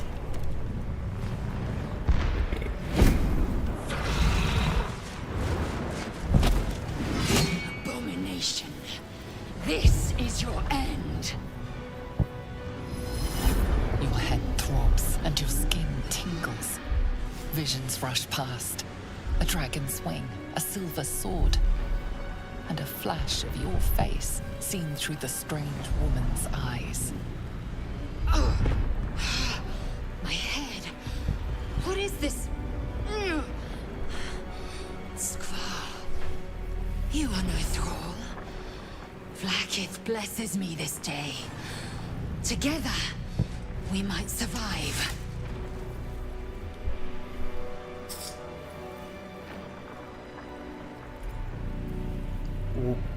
What made you think I was a thrall?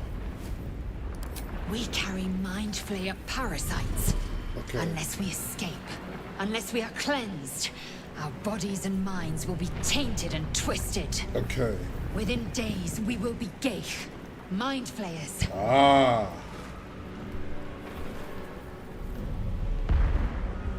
Who are you? Who am I? Genthiaki? Your only chance of survival. We're turning. What the? There must be something we can do. We can do nothing until we escape. That must be our priority. First, we exterminate the Then we find the hell that controls the ship. Bussin'. As for that thing, it will remain tame as long as it believes we are thralls. It may be of use in the fight to come. Okay.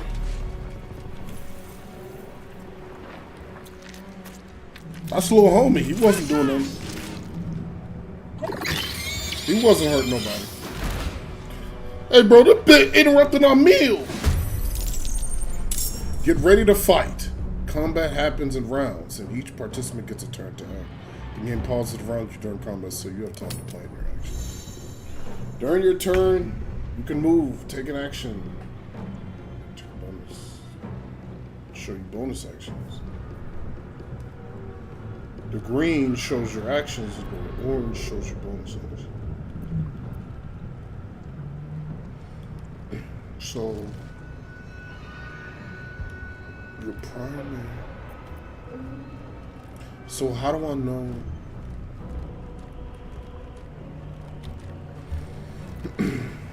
So far.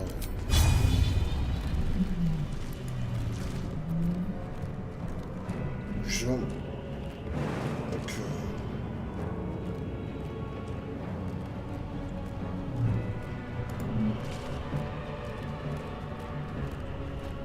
Who goes first?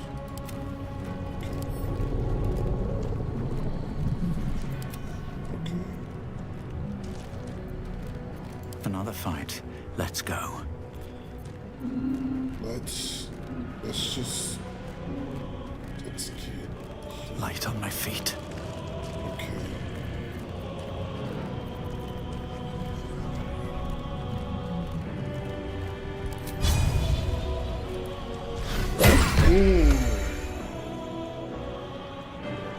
When you're finished, click the button in the right corner of your helmet to end your turn. Okay.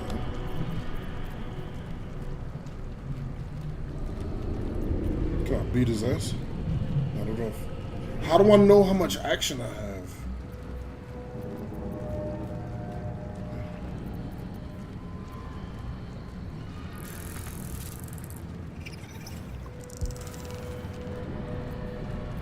How much action does that take?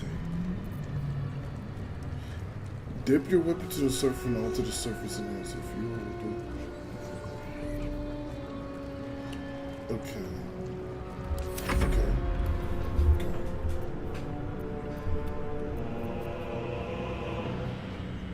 Double movements.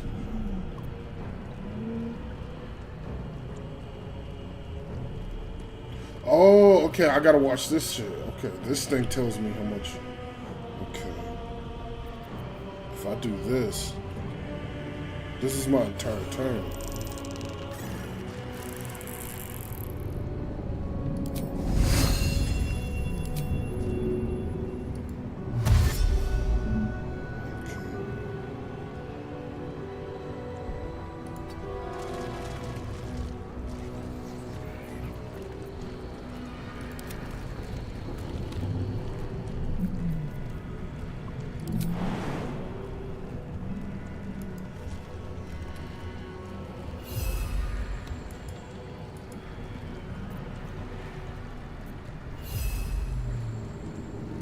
Hit that nigga.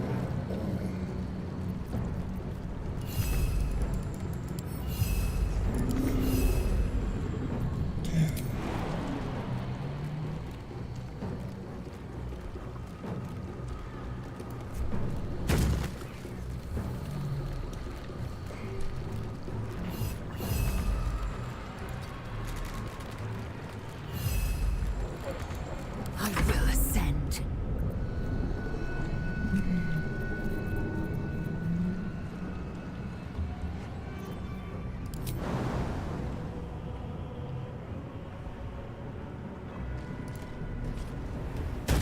Man, that bitch could fucking jump.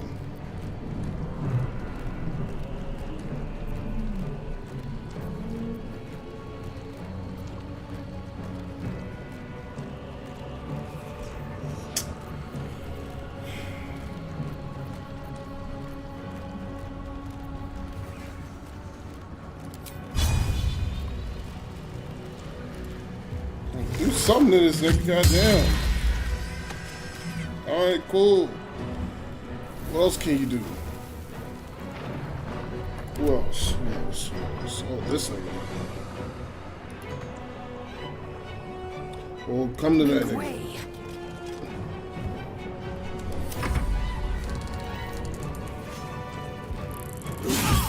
You can get up and do shit now?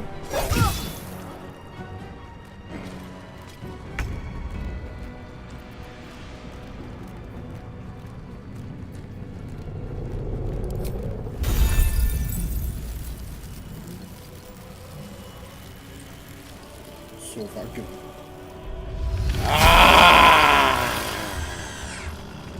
You prove surprisingly adequate in battle.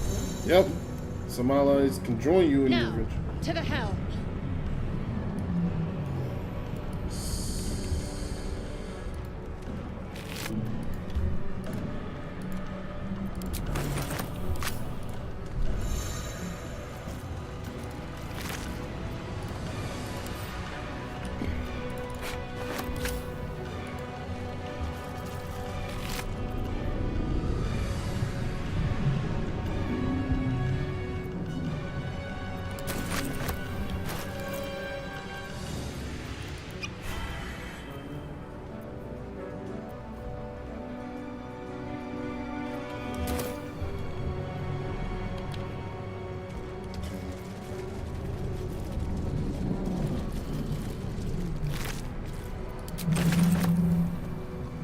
take everything for now. What's going on? Oh, the blood.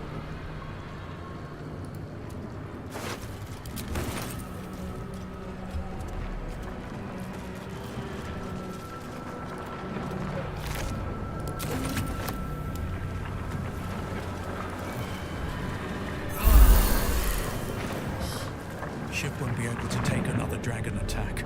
We need to get out before it's too late.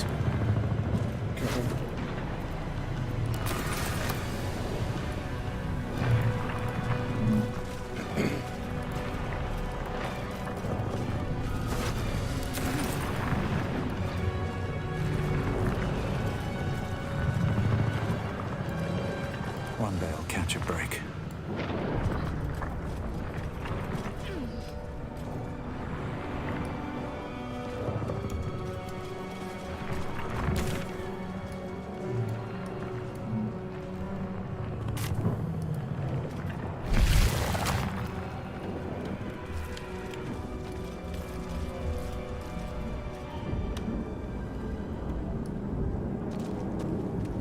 Ghaik machinery.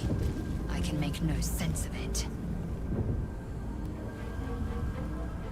Better not be cursed. The man isn't dead, but he's totally unresponsive. You're but one step from oblivion's stupor yourself, still wading through your empty skull to think a single thought.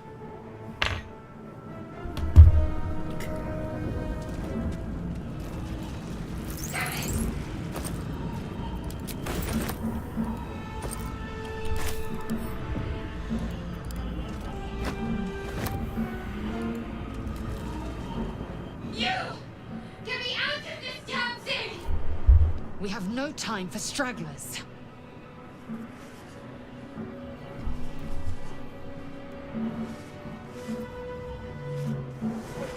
We gotta open this thing. Construction is too alien. Nothing looks familiar. This ship is crashing. Do you intend to die for a stranger? There might be something to open this thing. Next to the pod. They did something to it when they sealed me in. Hurry! Please! Speak! You have unlocked an action as a result of another ability, feature, or condition. It will remain in your side of the till those conditions expire.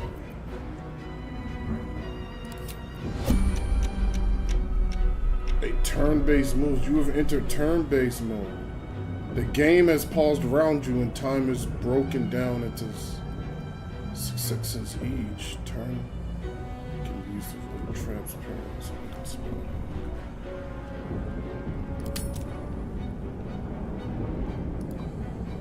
Come on!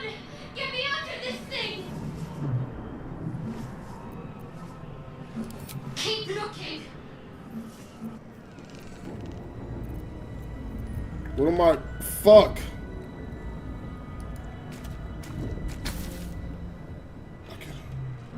The console appears dormant. The mechanisms are completely unrecognizable at first, but then you spy an empty socket.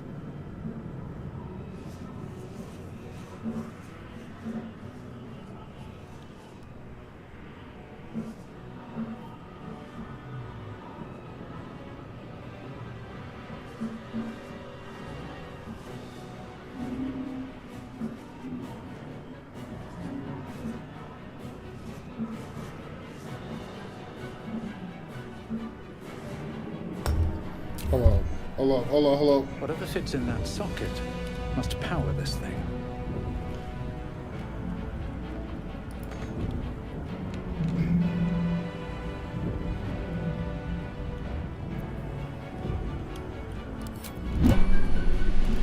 We're gonna help her, bro. We're gonna help her. What's inside?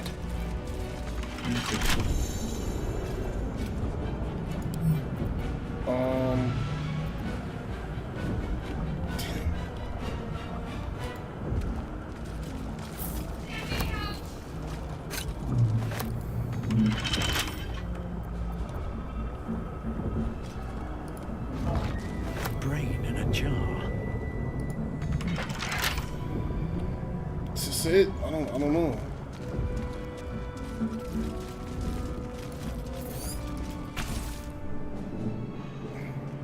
The console appears dormant.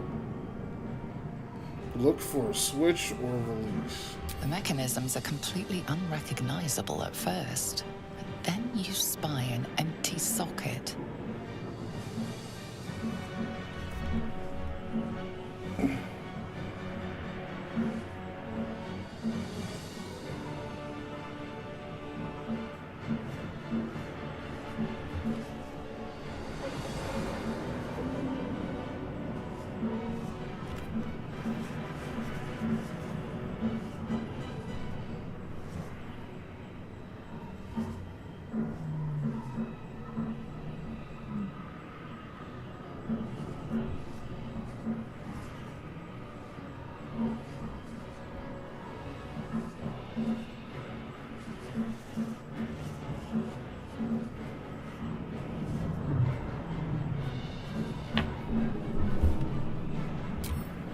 Trying to find this bitch, goddamn. Mysterious liquid.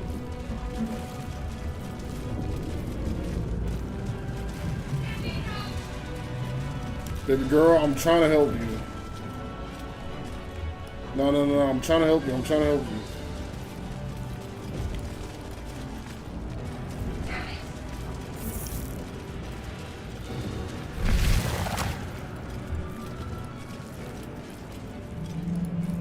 Fuck. You are beautiful. We are one. Hey, come here, bitch.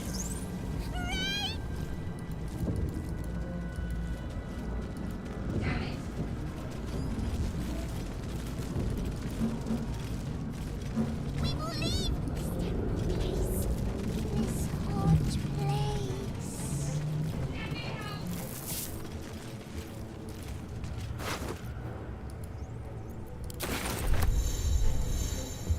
I'm trying to help you.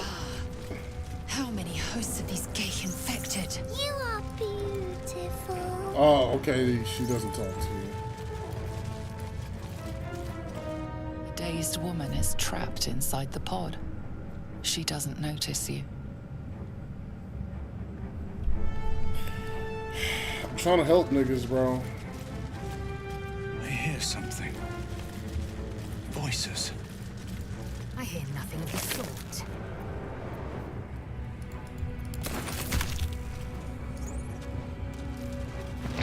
Another brain.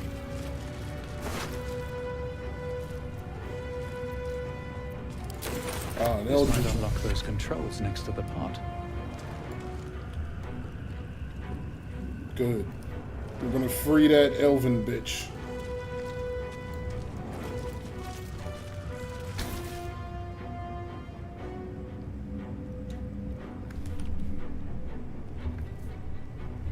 As you place your hand on the pod, you hear something.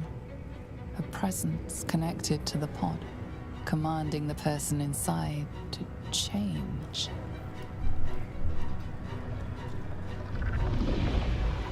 Okay.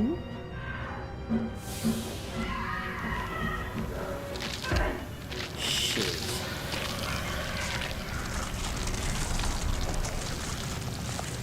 Change her. Changed at the pull of a lever. How? If we are not purified, this may be our fate. We need to get out of here before it's our turn.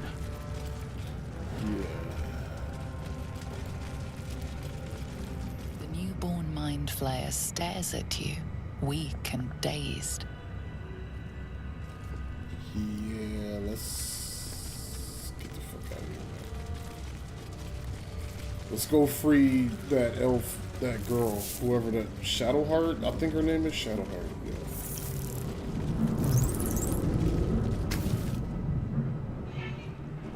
The console appears dormant. The console hums to life. But what is its purpose? Will it free the captive or transform her like that other unfortunate?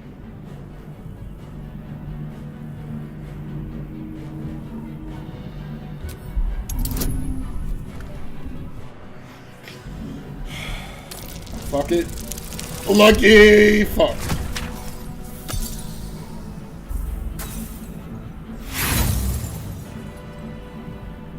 Nothing in the appearance of the device betrays its purpose. It could do anything. Hey man, fuck It it. could even transform the occupant of the pod, like what happened before. Fuck it. We gotta do something. Suddenly, you feel a hideous squirming in your head. The parasite. Then discomfort fades, and another sensation washes over you. Connection. Authority. Open the fucking pod. Open that shit. I got wisdom, nigga. I can't fail. What? No. I literally have wisdom, bro. I have wisdom. We're not gonna let it happen, bro. We're gonna get her out. We're getting her out. We're gonna get her out, bro. But what is its purpose? Will it free the captive or transform her like that other unfortunate? Fuck yes.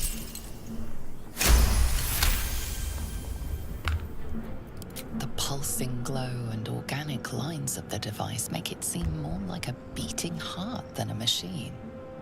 This device is different from the one that caused the other captive to transform. Perhaps it will open the nearby pod. Place it. Oh. Suddenly, you feel a hideous squirming in your head. The parasite. Then discomfort fades, and another sensation washes over you. Connection. Authority. Open this shit, nigga. Fuck yeah.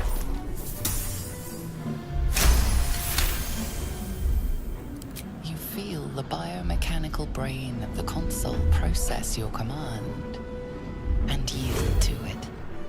A shiver runs across your mind. You feel sated. At last. Thought I was done for. Get up, What's bitch. up for discussion? Get up. I thought that damn thing was going to be my coffin. Thank you. Your mind lurches into her thoughts. Her gratitude is mixed with wariness, because you have a Gith with you. You keep dangerous company. Shit.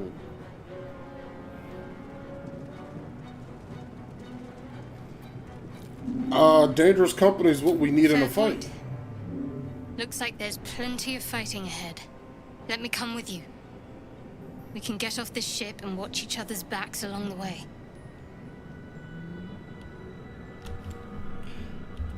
Did you feel that we was in each other's heads? I did. It must be because of those parasites they put in us. But that'll have to wait. Are we going to help each other or not? Yes, let's go. Alright, let's get out of here. Shadowheart. One moment.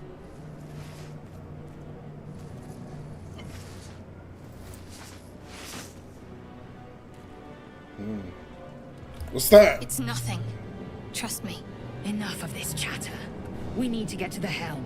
Now. No, yeah, let's get out of She's here. right. Lead on. Had enough of these games.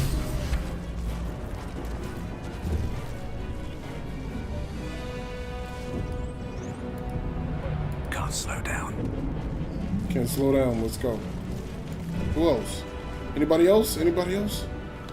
I want to get everybody. No, there ain't anybody else. Anybody else? Let's get out of here. Whoa, wait. Here goes nothing. What about this? What about this? I'm sorry. Let me see.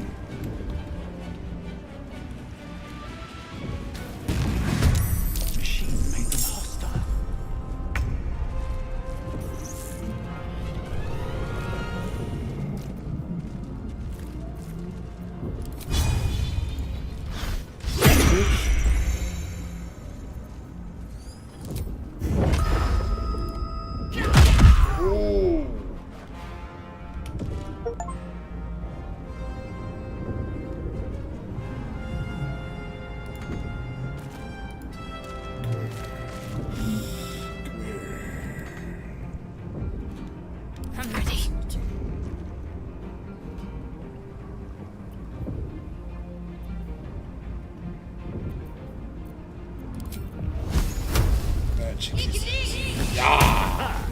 dodged it.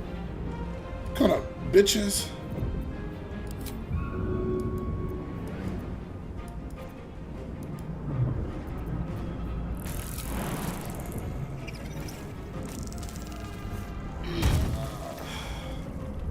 Time to strike.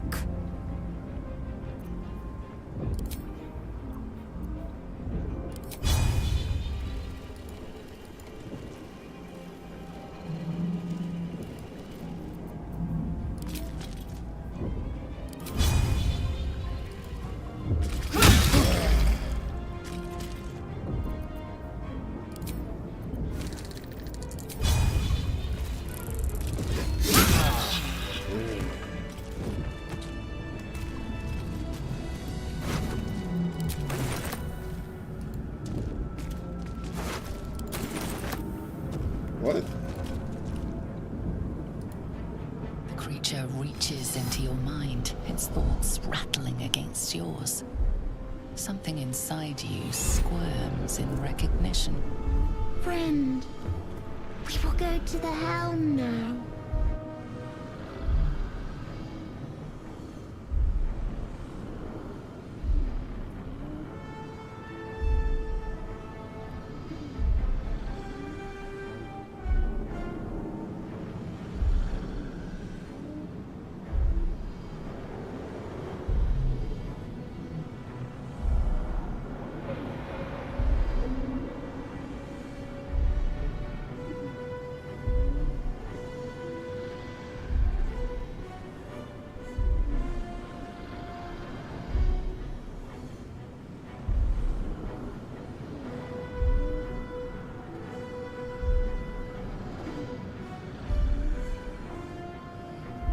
Shit.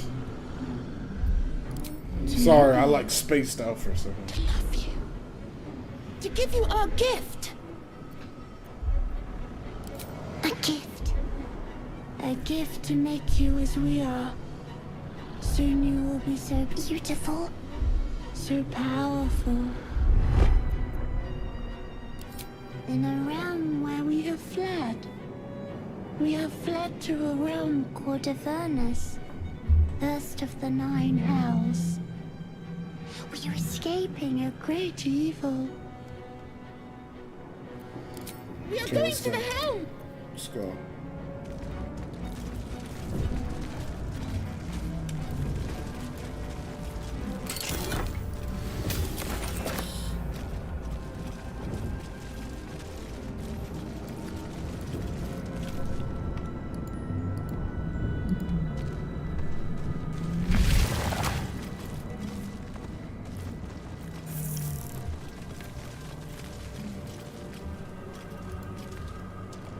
We are nearing the helm. Once inside, do as I say.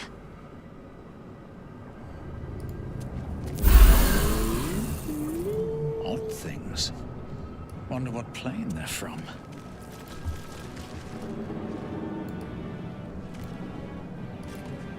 Something the matter? Besides the obvious, that is. Pondering my name won't get us off this ship. Let's stow the small talk until we're safe, shall we? I'm right behind you. Do exactly as she says. Hold on, bitch. Not now. We must go to the helm. Control over the ship. Or do you wish to die here? Let's go. Fuck. Let's see what this does.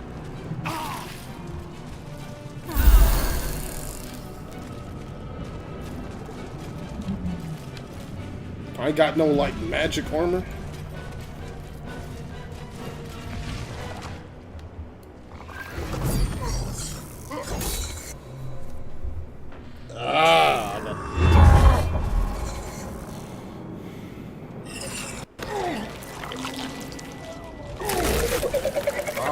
Eating that nigga's head. Noggin.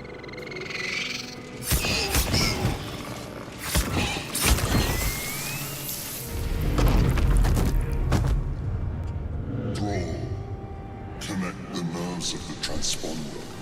We must escape. Now. Do it. We will deal with the Geich after we escape. Connect the nerves. Nerves! We will connect them. We need to get out of here, now.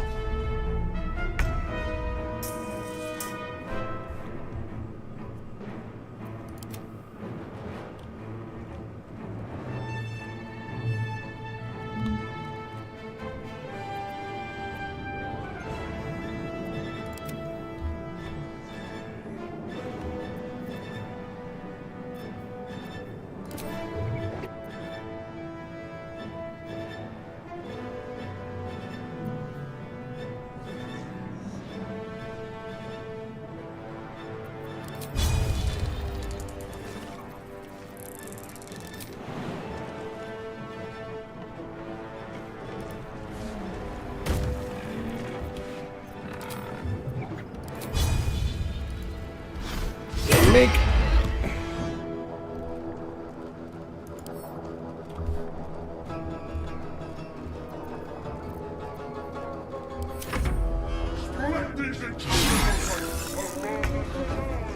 critical miss. What's the difference between a critical miss and a regular miss?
Got to move. Victory awaits.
Swift and lethal.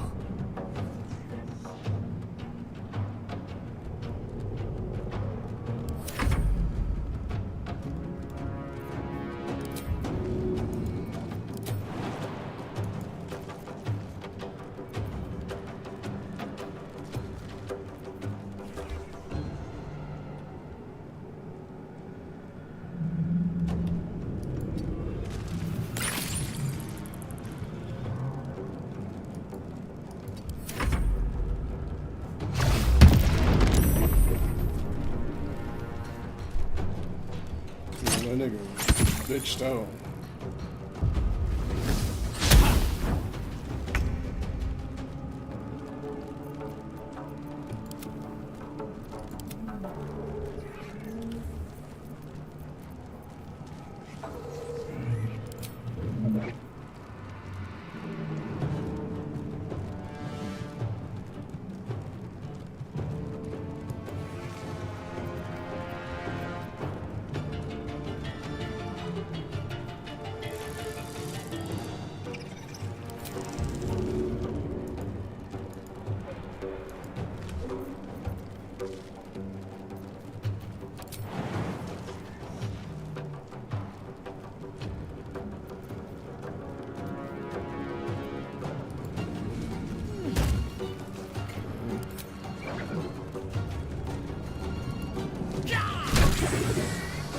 bitch.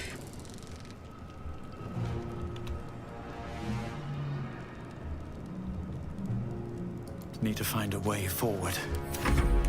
Take this, or Zarya will have your head.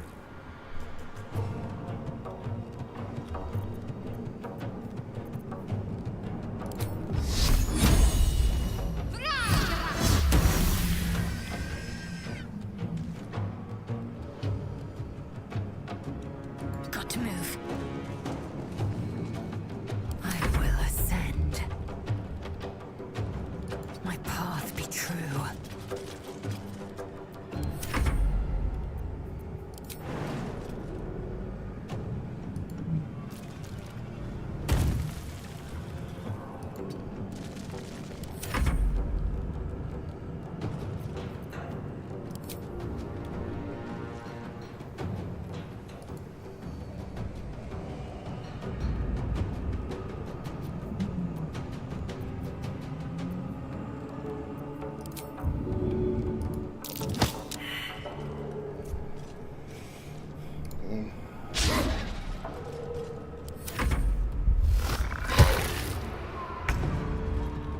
Trying to do something to that nigga. He ain't going for it.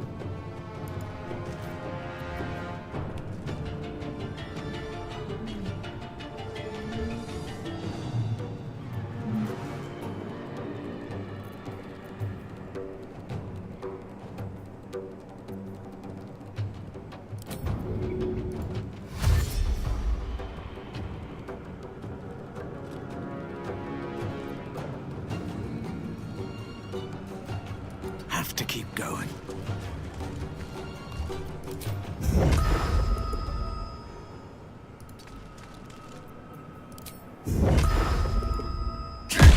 Ming.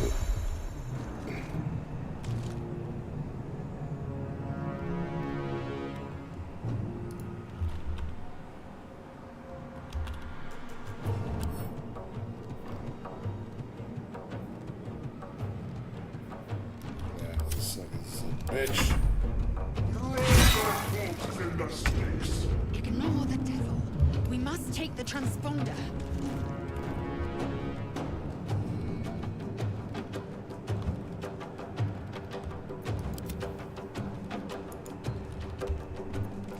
I am fury.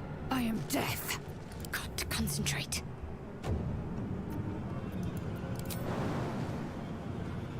Unnoticed. Good.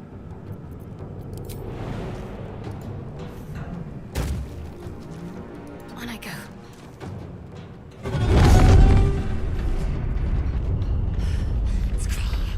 Hurry before they strike.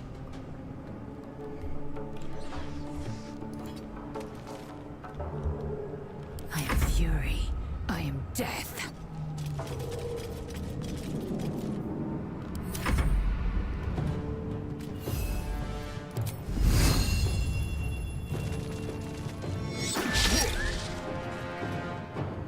That nigga's not doing what I need him to do.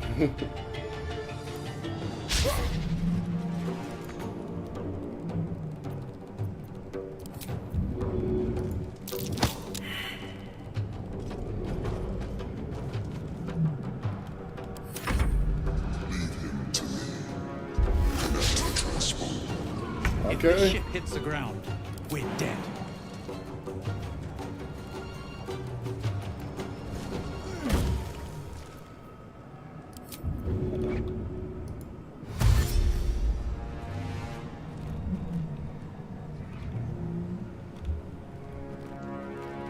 I'm coming for you. Damn these idiots. I need to reach the transponder.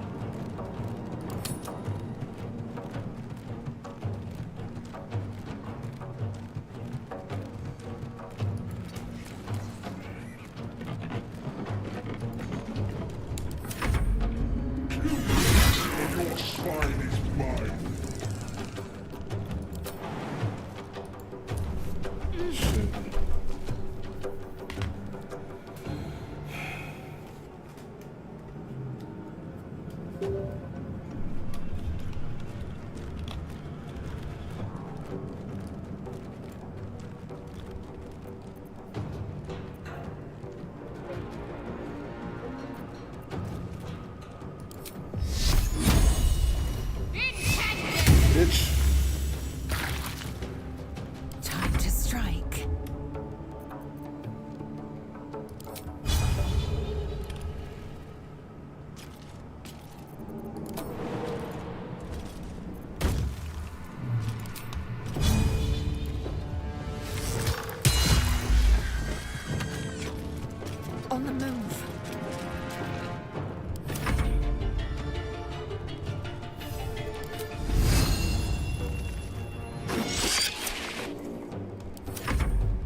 transponder.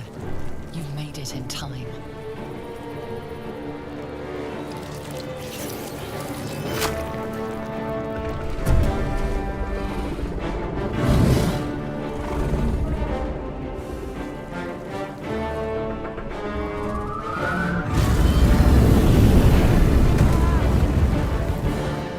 Great red dragon.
Alright guys, we're gonna end the stream here, but I'm gonna record right after I end the stream, after this like cutscene plays out, after this little stream. If you're watching this after the stream, thank you for being here for my first stream ever. Or first official stream. I've streamed before, but it was just like test streams to see if it worked. If you're watching this far, or if you're even here or whatever, thank you for helping me make my dreams come true. I know this stream was probably a little bit boring, but next time I promise I'll be a little bit more active. Thank you for being here. I'll see you guys very soon. If you guys could give me HBO specialist, help with those specialists to like, comment, subscribe, to jazz. Thank you.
You half expected your memories to return once you were free of the Mind Flayer ship.